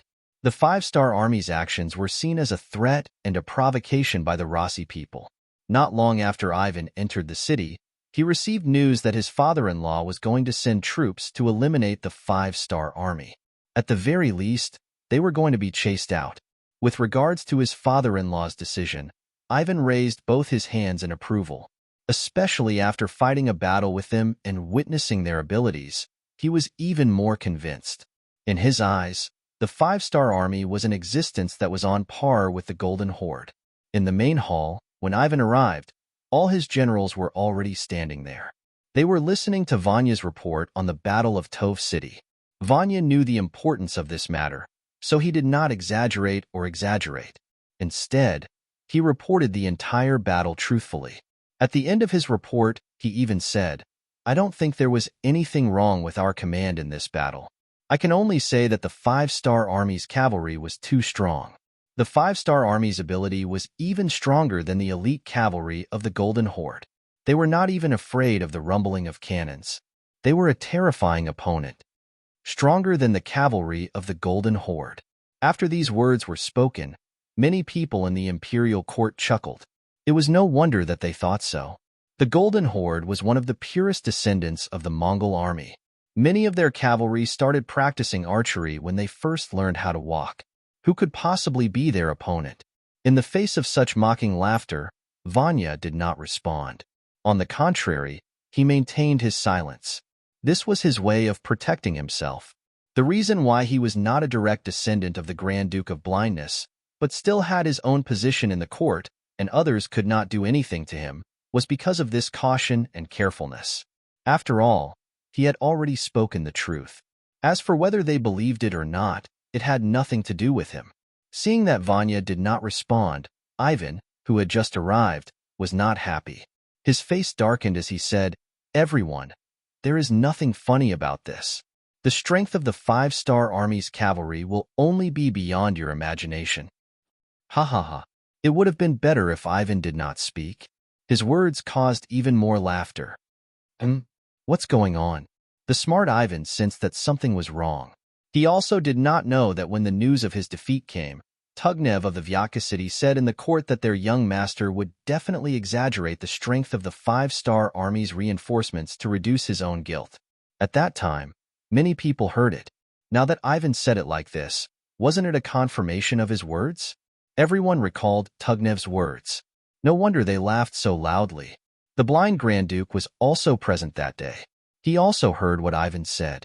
When he saw his son Ivan jump out, his expression was not good. "Ivan, it's good that you're back. This battle has been hard on you. Go back and have a good rest." This was telling him that he would not be needed in the upcoming battle against the 5-star Army. How could Ivan be willing to let this go? He immediately wanted to refute loudly, "Father-in-law, your son. Enough, this is an order, not a discussion." The blind Grand Duke displayed the dignity that a person in his position should have. Then, he ignored Ivan and asked the ministers, "Oxino City is our territory. Our citizens are there. We must take it back. Who is willing to lead troops to complete this extermination mission?" Tugnev, who had long wanted to show off his skills, was waiting for these words. He immediately stepped out and said, "This general is willing." Speaking of which, Oxino City was actually one of Tugnev's areas of influence. If there was trouble there, as the true master, he definitely could not stand by and do nothing. The court meeting ended. Ivan was left behind to meet with his father alone. When there was no one else around, Ivan looked at his father with an unconvinced expression. He believed that his wise father-in-law would definitely give him a reason. "Are you unconvinced?" Although his vision was limited, especially in his left eye, the Grand Duke of Blindness could still sense Ivan's dissatisfaction. Ifan didn't hold back. He was indeed very emotional. "Father-in-law, what your son said is true. This 5-star Army cavalry is very strong. If we don't pay attention to them, our army will definitely be at a disadvantage." "Father-in-law believes what you said." Before Ivan could continue, the blind Grand Duke had already concluded. This time, Ivan was at a loss for what to do. Fortunately, the blind Grand Duke continued speaking. "Since you are so sure, what is there to worry about? Some people will definitely hit a nail on the head. Some people will definitely look down on their opponents. Since that is the case, why not let them suffer some losses? Whether it is the 5-star Army's defeat or Tugnev's defeat, it is not a bad thing for our duchy, is it not?"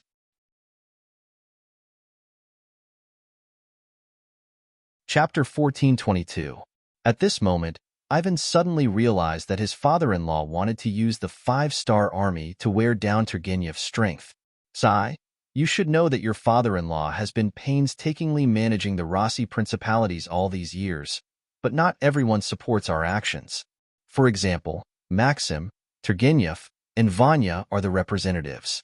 They have their own territories, their own forces, and even their own armies. They also have a group of nobles who are dissatisfied with us supporting them. Unless there is a legitimate reason, we can't do anything to them. If that's the case, why don't we let them fight the 5-star army? Just as you said, the opponent is very strong. Let them fight it out among themselves. When the time comes, whoever wins or loses will be beneficial to us. This was the Duke's plan. Ivan finally understood and was in a good mood. Father-in-law, I was wrong. Seeing that his son understood his father's decision so quickly, the blind Duke was also very happy. But then he asked worriedly, is the 5-star army's cavalry really that strong? Turgenev won't defeat them, right? Absolutely not. If we are cautious, we might be able to use a large number of cannons and double the number of soldiers, but with Turgenev's arrogance, we will definitely lose. Ivan said with an incomparably resolute tone. As for Turgenev, after receiving the military order in the court, he returned to his residence in high spirits and began to mobilize his troops. He didn't believe Ivan's words. As for Vanya, although he was also on their side, he had always been timid and cautious. His words were also not trustworthy. This time, he wanted to teach the 5-star army a lesson and let them know who was the real strong on the battlefield. He wasn't the only one who thought so. The nobles who supported Turgenev also had the same opinion. Although they didn't have much contact with the Han army, they had fought with the Golden Horde for more than 200 years. From their words, it was clear who was stronger between the White Russians and the Han army. The Han people were called two-legged sheep by the Golden Horde. According to them, when faced with the attack of the Mongol cavalry, the Han people either fled or surrendered. They didn't even have the courage to resist. In comparison, the White Russians were much more courageous. Didn't this prove that they were stronger than the Han army? With the support of the nobles, provisions were naturally no longer a problem. Turgenev took his own 80,000 soldiers and the 20,000 soldiers he got from the Grand Duke of the Blind, a total of 100,000 people, 100 cannons, and 10,000 muskets to the north. In Kazan City, Yang Chenong arrived at the city under the protection of the Black Cavalry. Behind him, not only had Bulgar been liberated, and a large amount of trade had begun. Even Kot City and Kilo City, which had been taken down, had also begun to reform. The people of the Golden Horde, who had always relied on the heavens for food, didn't know that there were so many good things in the world. Moreover, they didn't need to fight or risk their lives. As long as they worked hard, they could obtain all of this. With food and water, and the hope of a better life, the 3 cities were quickly stabilized, and more Mongolian citizens were willing to work for them. Regardless of whether it was building the city, reclaiming the land, building roads, or mining, they were all very enthusiastic. Just like what Yang Chendong said before, these people had been suffering for too long. Now, as long as they put in some effort, no one would be stupid enough to go against the 5-star army. In the face of a bright future, the so-called ethnic background was worthless. If they didn't study, they wouldn't have the wisdom of the people. These people also had their own advantages. It was very simple to distinguish right from wrong. They would help whoever was good to them. As for ethnic background, the barbarians didn't care too much about it. Of course, there were some troublemakers among them. Yang Chendong didn't show any mercy to these people. He killed those who needed to be killed and captured those who needed to be captured. After purposefully removing the troublemakers, the rest of the Mongol people became very obedient. They also received a lot of benefits, and their living conditions improved. Now, many Mongol people were worried about how long this kind of life could last. After all, the land they occupied was the territory of the Golden Horde.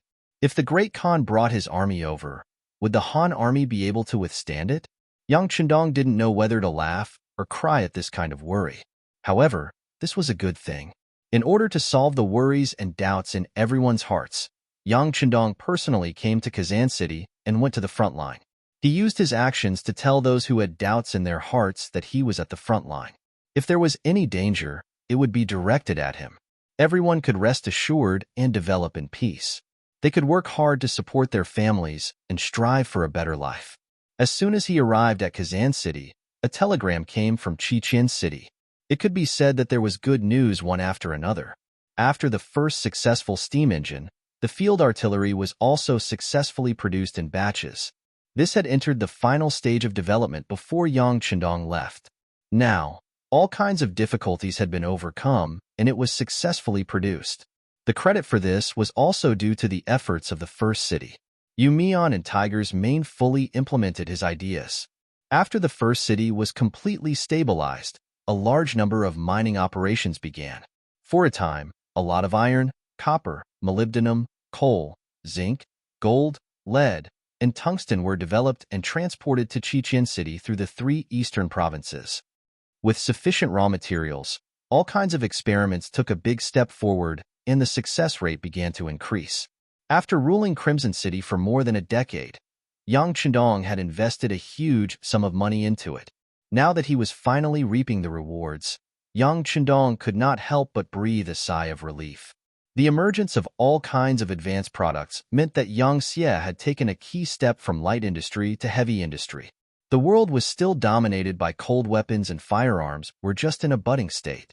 Yang Xie's various scientific research results were undoubtedly the most advanced among them. What was there to be afraid of? Just like the field artillery, it was named by Yang Chendong, but it first appeared in history in 1897. A French artillery research team formed by General Douiville, Colonel de Boer, and Captain Romeo invented the 75mm field artillery. This was the world's first modern cannon in history. The 75mm field artillery was developed according to the patent of the German Hausen. It used the long recoil principle, but Germany refused to use long recoil cannons. This kind of field artillery had a powerful power. The 75mm cannon was the first field artillery that completely solved the recoil problem. The cannon body could be slid on a cradle through a guide wheel. The cradle was mounted on the cannon frame, and the cannon frame was connected to the piston rod in the cylinder.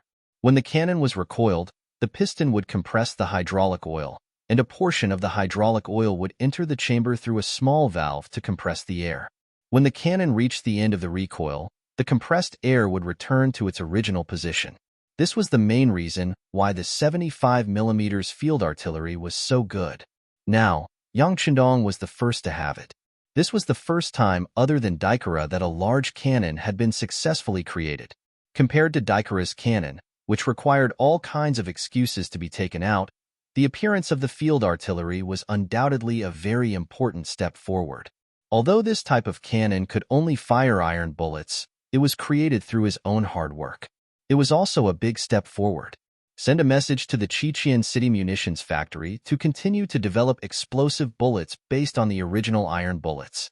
Send a message to City Lord Yuqian to coordinate with the relevant departments and find a way to move a portion of the munitions factory to the city and build it nearby. Send a message to Tiger's Mane and Yangtze to keep a close eye on the munitions factory, especially to prevent spies from entering. If the technology is leaked, they will be killed. Also, send a message to the governor of the 3 eastern provinces, Lu Ji and General Yi Ligong. Tell them to do their best to transport the field artillery and send a batch to us as soon as possible. Yang Chendong, who gave a series of orders, wiped his fists. He couldn't wait to see the field artillery that could shoot up to 6 miles away in his hands, and the moment it showed its power on the battlefield. After dealing with these matters, the reform of Kazan City began. With the experience of the previous 3 cities, everything was carried out in an orderly manner. Other than a portion of the army, the rest of the army was ready to go all out against the Golden Horde's army. Originally, Yang Chendong wanted to use the 100mm mortar in Daikara to attack Salai City and directly threaten the Golden Horde's Shengjing. But after receiving the news of the field artillery, he decided to wait. If he could use the artillery to deal with the enemy, why would he need the soldiers to fight on the battlefield? So after arriving at Kazan City, he stopped here and did not move forward. He only waited for the artillery to arrive before carrying out the next step of the military operation. And now, what he needed to do most was to prepare for the winter. Yes, although it was only the beginning of July and the weather was very hot, it was still necessary to prepare for the winter.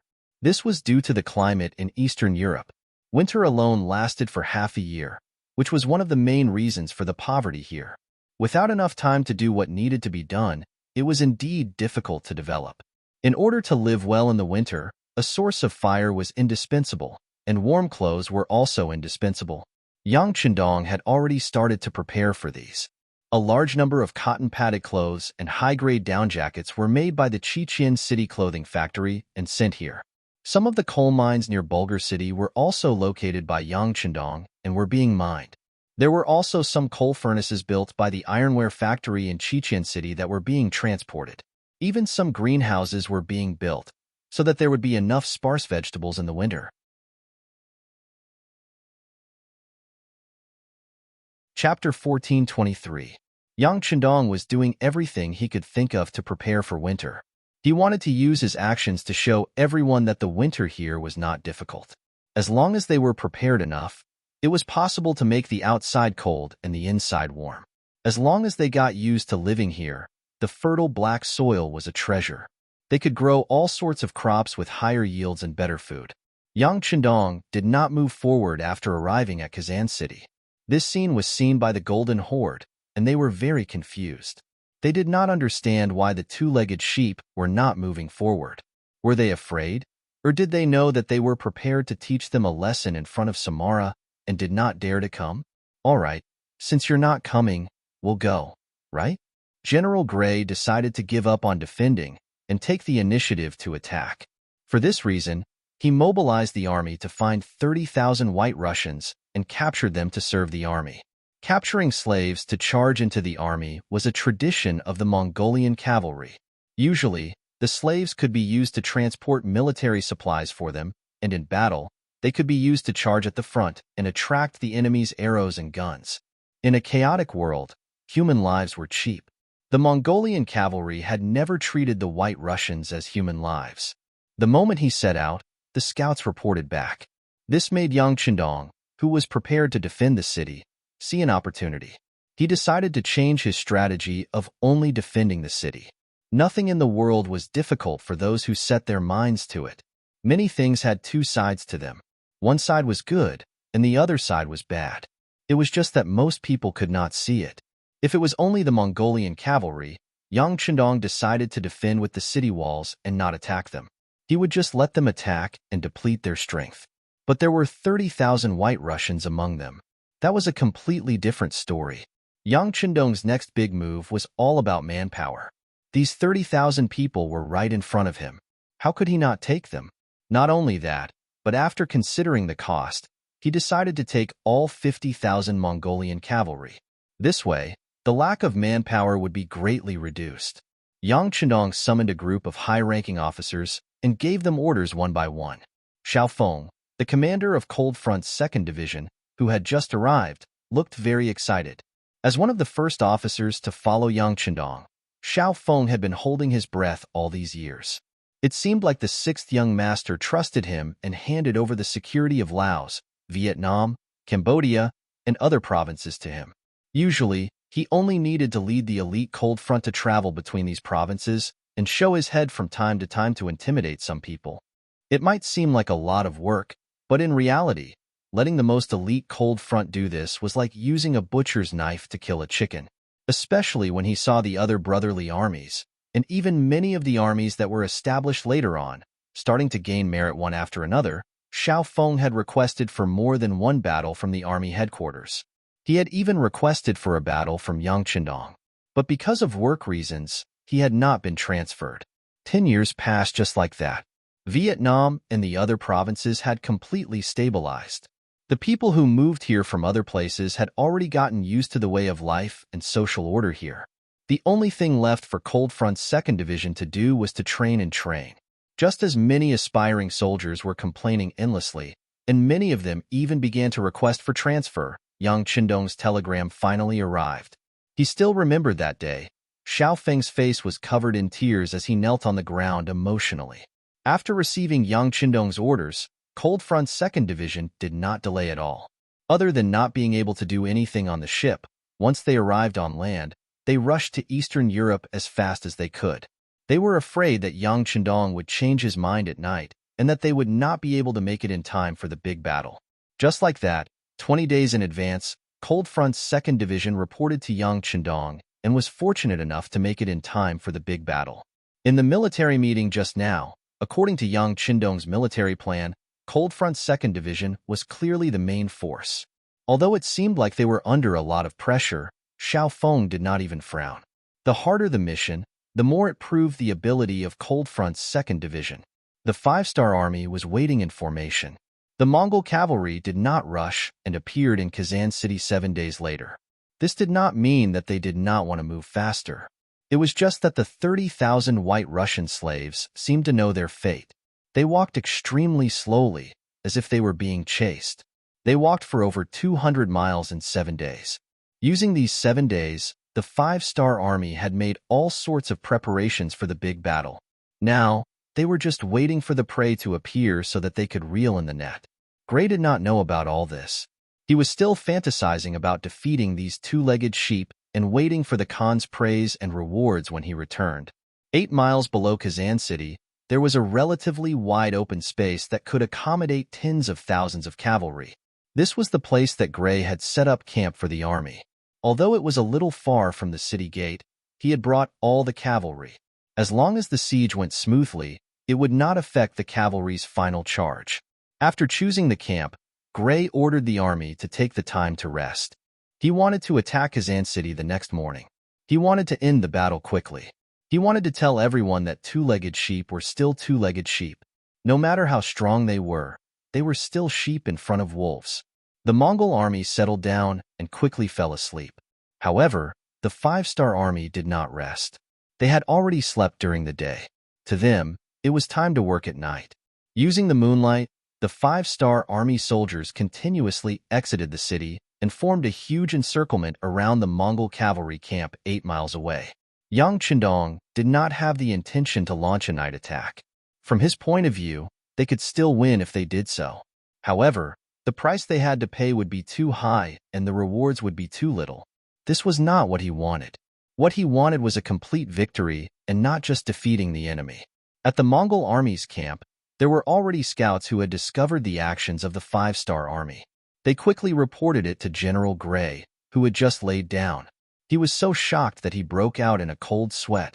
At the same time, he asked his subordinates, "Are the barricades and other items prepared?" "General, don't worry. Everything has been arranged. If the 5-star army doesn't come, then forget it. If they come, we will teach them how to behave." The general in charge of night duty said arrogantly, "Very good. However, we cannot be careless. How about this? Transfer another 10,000 cavalry over and let them defend with you.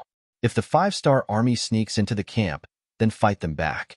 Of course, if they don't sneak into the camp, don't act rashly. After all, it's already dark. If we attack rashly, it's easy to fall into their trap." Although Gray was conceited, he still had a cautious side to him when it came to fighting a real battle. "Yes." The Mongol general placed his right hand in front of his chest and bowed before turning around to make arrangements. Gray, who was left behind, was unable to fall asleep. Instead, he laid on the bed with his clothes on. As long as there was any movement, he would be able to jump up and command the army. As he waited anxiously, the night passed. Nothing happened. Gray didn't know when he had fallen asleep. When he opened his eyes again, the sky was already bright. He suddenly thought of something and hurriedly went out of the tent. When he saw that the army outside the tent was normal and the soldiers were preparing breakfast, he couldn't help but heave a sigh of relief. It seemed like he was not sleeping too deeply. Instead, there was really no battle. Why did the 5-star army leave the city in the middle of the night? The answer was quickly revealed. Just as the 30,000 White Russian slaves and 50,000 Mongol cavalrymen were eating breakfast and preparing for the big battle, soldiers started to appear around their camp.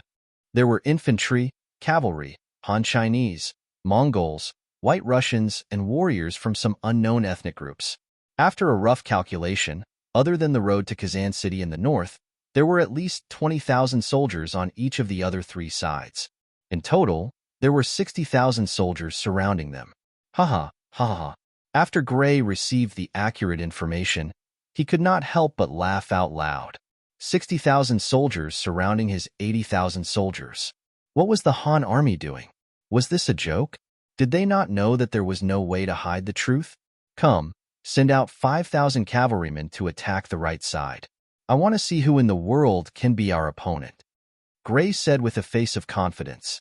The generals under him immediately obeyed. A group of 5,000 Mongol cavalrymen left the main camp and started to gather on the right side of the army. The five-star army on the right side had roughly 20,000 men. They were made up of the 2 regiments of the new Second Army, the 3 battalions of the 2nd Cold Front Division, 1,200 men, and the White Russian Division, 15,000 of which were cavalry and 10,000 of which were infantry. After taking down the 4 cities of Kazan, the White Russian Division's numbers had grown. They had gone from 20,000 men to 60,000 now. Although their fighting strength had not been fully formed, and they had not been tested by war, when they all stood out, they gave off a strong aura.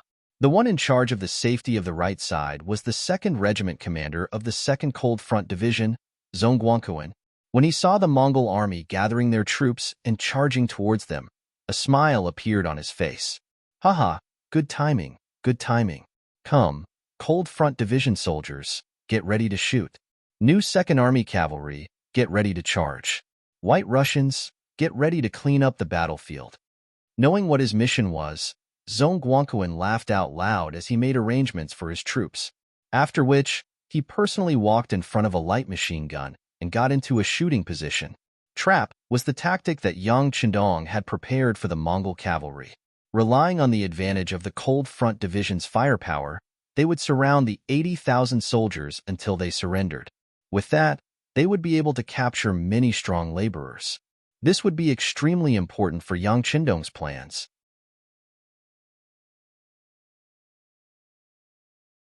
Chapter 1424. How would the Mongol cavalry know about this? They only knew that their enemies were a bunch of mobs. Their uniforms were not uniform. In fact, it was rare for an army to unify their uniforms. However, why were there so many different races? There were also the White Russian and Mongol soldiers. Although they were holding swords, their arms were trembling. They were clearly a bunch of untrained commoners who had never seen life and death. Could they really fight with these people? As the elite cavalry of the Golden Horde, these 5,000 Mongol cavalry had their own pride. When they found out that their opponents were so weak, they were filled with arrogance. In their eyes, they only needed one charge to break the morale of their opponents. Then, all that was left was to jump on their horses and slaughter them. One by one, the Mongolian cavalrymen laughed out loud and got on their horses. They got into formation and were ready for an assault. On the other hand, the 5-star army camp. Just as the Mongol soldiers thought, many of the sword-wielding soldiers were trembling. They were just commoners a few days ago. However, because the 5-star army gave them good treatment, they joined with the mindset of taking advantage of the situation. Some of them were so hungry that they could not take it anymore. When they found out that becoming a member of the 5-star army meant that they could eat and fill their stomachs, why would they care about anything else? The world was big, but the stomach was the biggest.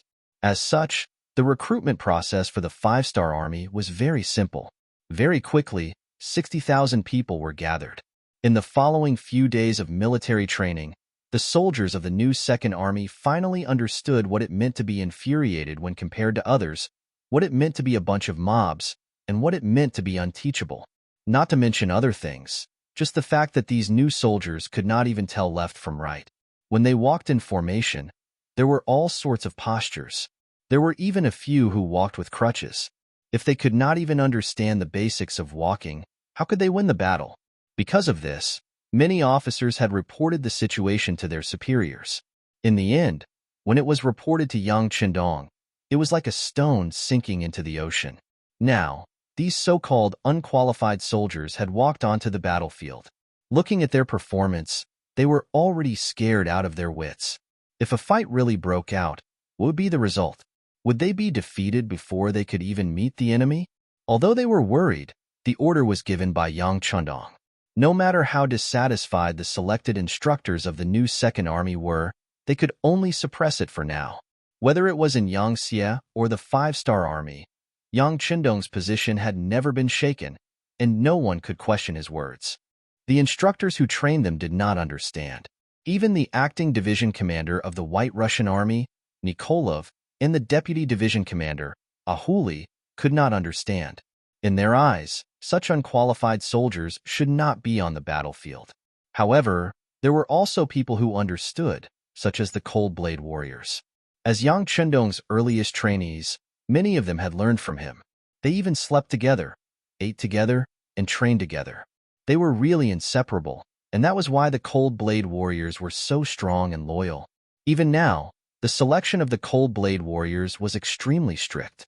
Not only did they have to go through strict background checks from the previous 5 generations, but they also had to see if they could endure hardships and if they really had the strength. As for the Han Chinese standards, there was no need to mention them. This was the most basic. Of course, the treatment of the Cold Blade Warriors was not something that other armies could compare to. Because of that, while Yang Chenong trusted them, the Cold Blade Warriors also trusted Yang Chenong. As long as it was a decision made by the 6th young master, they would follow it wholeheartedly. Even if he asked them to climb a mountain of swords or dive into a sea of fire, they would not frown. Just like now, seeing that the Mongolian cavalry was about to attack, the other people were still nervous. Even the White Russian recruits were not confident, but these Cold Vanguard warriors did not even think about this problem. Their thoughts were very simple, and that was to destroy the enemy. Hurt them so that they would tremble when they heard their names and lose their will to fight. On the battlefield, the 5,000 Mongol cavalry who were ready finally moved. Facing the encirclement formed by the 5-star soldiers 5 li away, they launched an assault. A total of 5,000 cavalrymen formed a fan shape as they charged forward in a long snake formation. Their shouts and cries rang out incessantly. The Mongol cavalry loved to shout when charging. It was as if they did not shout, they would not be able to show off their strength. Often, such shouts could scare the enemy and cause their morale to drop by 30%. White Russian soldiers, take out your bows and get ready, one of the new Second Army's commanders yelled, following which, the 8,000 White Russian archers raised their weapons and began to knock their arrows. Speaking of which, these archers were not up to standard. They had only trained for less than 7 days. Although some of them had come into contact with things when they were young, there were only a few of them.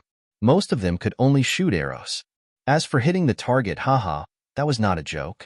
Although the number of 8,000 soldiers was not small, no one knew how much of a threat and lethality they could pose.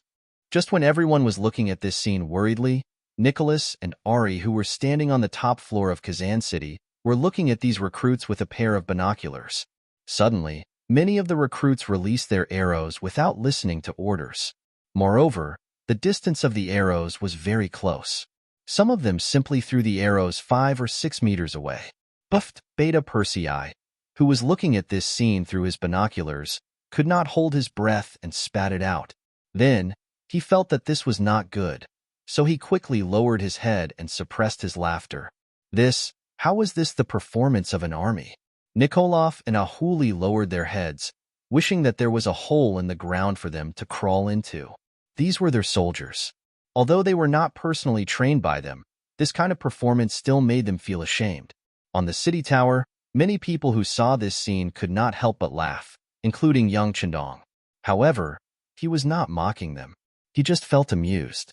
Then, when everyone was laughing, he said, "There will be a first time for everyone. But this kind of thing will not happen again in the future." Naturally, no one doubted Yang Chendong's words, but it did not stop some people from thinking otherwise. Many people even thought that after this battle, these recruits would probably die, so there was no need to talk about the future. In this way, the 6th young master was right. They did not know that the reason Yang Chendong said this was because of his confidence in the soldiers of the Cold Front Army. And after these White Russian recruits experienced such a humiliating scene, they would definitely work hard and continuously improve their abilities after experiencing a bloody and fiery battle. This way, after training hard, they wouldn't have such a useless performance. It was unknown if everyone understood Yang Chendong's thoughts, but now, everyone's eyes were on the battlefield. They watched as the Mongolian cavalry got closer and closer to the 5-star army on the right. They were less than a mile away. At this distance, many of the Mongolian cavalry laughed. If the 5-star army did not move, they would not have the chance to move. Many of the Cold Front Army laughed. At this distance, it was too late for their opponents to escape. Next, it was time for them to perform. Commander Zhongguangquan had been a little impatient for a long time, and his eyes became brighter. His right index finger had already touched the trigger, and he fired. At the same time he touched the trigger, a bullet shot out from the muzzle, and it went straight for a young Mongolian cavalier who was dressed in armor. Following the sound of the gunshot, the young general, who had his eyes wide open with excitement on his face, felt a pain in his chest. It was as if his entire body was fixed in place. Following that, he lost consciousness. His entire body was powerless as he fell from the horse. The sound of gunfire was an order. The regiment commander took the lead and fired the first shot. The 3 battalions, a total of 1,200 soldiers, did not hold back. They raised their guns and fired in unison. Originally, they were all aiming at their targets. Now, they were happily harvesting lives, displaying their powerful side. The Cold Front Army had the 95 style in their hands, so they could fire in bursts or in bursts. 1,200 people against 5,000 people. It seemed like there was a huge difference in numbers, but in reality, it was just 1 against 4. This was not a big deal. Compared to the 2,000 black cavalry taking care of the 100,000 Ming Liaodong iron cavalry, this paled in comparison. Gunshots rang out, and according to the commander's rules, a soldier could only fire 5 shots. No matter what the result was, they could not fire anymore. The meat that they ate, they had to leave the soup for their brothers, right? With each person firing 5 shots, that was 6,000 bullets. It was inevitable that some of them would miss, and some of them would be hit by 2 bullets. After the gunshots, not all of the Mongol cavalry were wiped out. At the very least, there were less than 1,000 Mongol cavalry standing there. However, they were no longer charging forward. Instead, they were either standing there in a daze or turning their horses around to escape. After 10 years of training, not everyone in the Cold Front Army was a sharpshooter, but there were many who could hit the 48th circle with 5 bullets. Since these enemies had fearlessly charged right in front of them, there was no way they would be courteous to them. With each person firing 5 bullets, the results obtained were indeed not bad.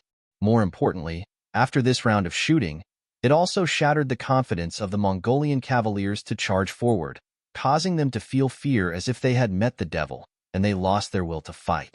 New Second Army, charge forward to eliminate the enemy. White Russian Division, charge forward to clean up the battlefield. Be quick. The Cold Front Army will be in charge of keeping watch. Captain Zhongguangquan also only fired 5 bullets. Although he was holding a light machine gun, it was just a precaution.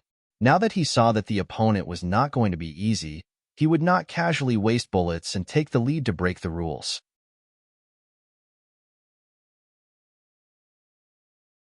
Chapter 1425. The 4,000 cavalrymen of the new Second Army, who had been waiting impatiently for a long time, dashed out like arrows, leaving the bowstring after receiving the military order. Following closely behind were 15,000 White Russian recruits.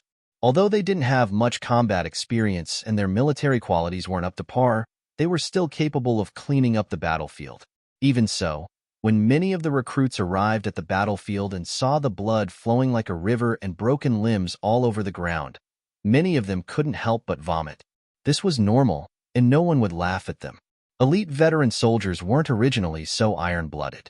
They were all tempered through battle after battle. In the middle of the Mongolian army, Gray saw this scene with his own eyes, and a flash of astonishment appeared in his eyes. It wasn't that he hadn't seen firearms before. His old opponent, the White Russian Army, had them. Their Khan also had a small number of firearms, but in terms of power, they were far inferior to the firearms in the hands of the 5-Star Army. Not only could the 5-Star Army's firearms fire faster, their accuracy was also higher than the firearms he had seen before. Most importantly, they could fire continuously. Heavens! Where did they get these firearms from? They were so powerful. The cavalryman's charge was just seeking death. How could they win? At this moment, panic appeared in his heart, and he was no longer as confident and conceited as he was before.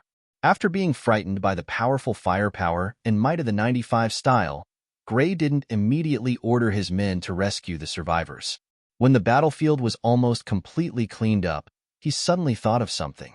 However, at this moment, the 1,000 cavalrymen who had luckily escaped the clutches of the musketeers were being surrounded by the cavalrymen of the new Second Army. Friction, friction, and continuous friction. Their courage was broken. After losing their courage, the 1,000 Mongolian cavalrymen were like birds startled by the twang of a bow. They were completely surrounded, and if they were killed, if they were captured, attack the left side, attack the left side. The firepower of the 5-star army on the right side had frightened him. Gray had no choice but to give up on the idea of attacking from that side. He wanted to see the situation on the left side. If he could, he would rush out from there.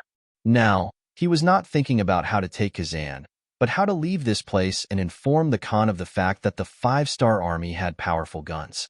Another 5,000 Mongolian cavaliers came from the left, and the third commander of 2nd Cold Vanguard Division, Chu Luo, laughed loudly. Good timing, good timing. It's time for our 3rd Regiment to show our might. Come on, listen to my orders, and prepare to fire. Lung Feng's soldiers from the 3rd Regiment and 3 battalions were eager to give it a try. Even the new 2nd Army and White Russian cavalry beside them were no longer panicking. They focused their attention on Long Feng, who was holding onto his musket. They wanted to see another miracle. Baba Baba, Baba Baba. The gunshots rang out just as everyone expected. Before the 5,000 Mongolian cavaliers could reach the 5-star army, most of them were killed. Then, countless cavaliers rushed out to kill the survivors and clean up the battlefield. Charge and tangle with the enemy cavaliers. They won't be our match. With the lesson just now, Gray did not hesitate this time. Instead, he immediately sent out 2,000 cavaliers. He wanted to think of a way for them to tangle with the 5-star army. This way, the enemy would not use their guns out of fear, and the advantage would fall into his hands. With a single order, the 2,000 elite Mongolian cavaliers charged forward. Although they were intimidated by the powerful guns of the 5-star army, they had to charge forward since their general had given the order. Great. More people are coming to die. Everyone, 2 bullets. Once we're done, we'll call it a day. The 3rd commander, Chu Luo, laughed loudly to release his joyful mood. Then, he took the lead and fired a bullet. The bullets seemed to have eyes as they charged towards the incoming Mongolian cavalry. There were only 2,000 of them, and they were only left with less than 300 in a short period of time. By the time they arrived in front of the new 2nd Army, they were no longer able to do anything. How did this happen? How did this happen? Gray's expression became increasingly ugly when he saw the reinforcements he had sent out being buried so quickly. It was as if he had seen a ghost. While his expression changed, he turned around to look behind him. In just 2 short attacks, they had lost 12,000 cavaliers.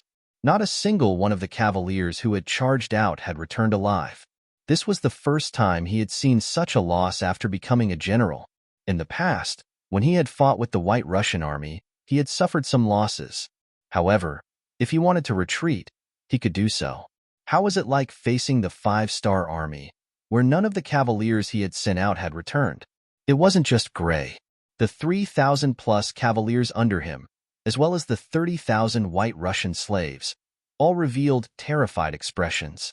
This time, they had thought that this was an easy mission to complete, and that it was time for them to show off the might of the Mongolian cavaliers.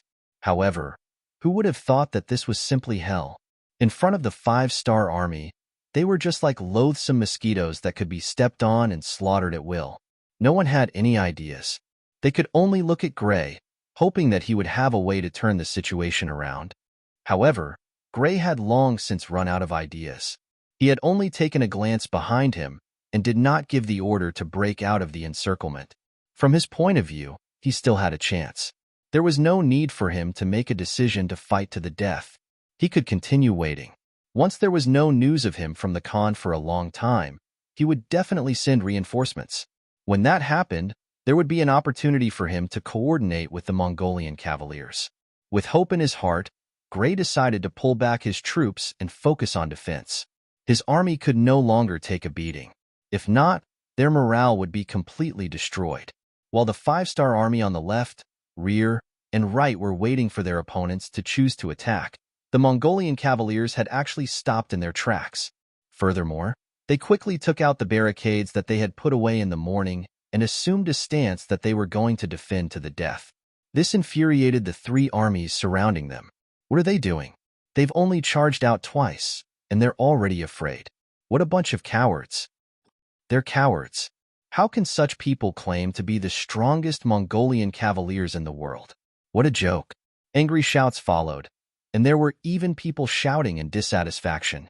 When the shouts reached the Mongolian camp, the faces of Gray and many of the young generals turned pale. They were ashamed and embarrassed. Not long ago, they had accused the Hans of being two-legged sheep, saying that they only knew how to hide within the city walls and not dare to come out to fight. However, today, everything had changed. They had become cowards, cowards who did not dare to come out to fight. However, they were still inferior to the Hans. At the very least, the Hans had sturdy city walls, while they only had a simple camp made up of wooden fences. Could such a camp block the enemy's charge? Order the archers to prepare for a counterattack. Also, place the 30,000 White Russian slaves at the outermost perimeter, Gray said worriedly. He wanted to use the White Russians as human shields to protect their safety.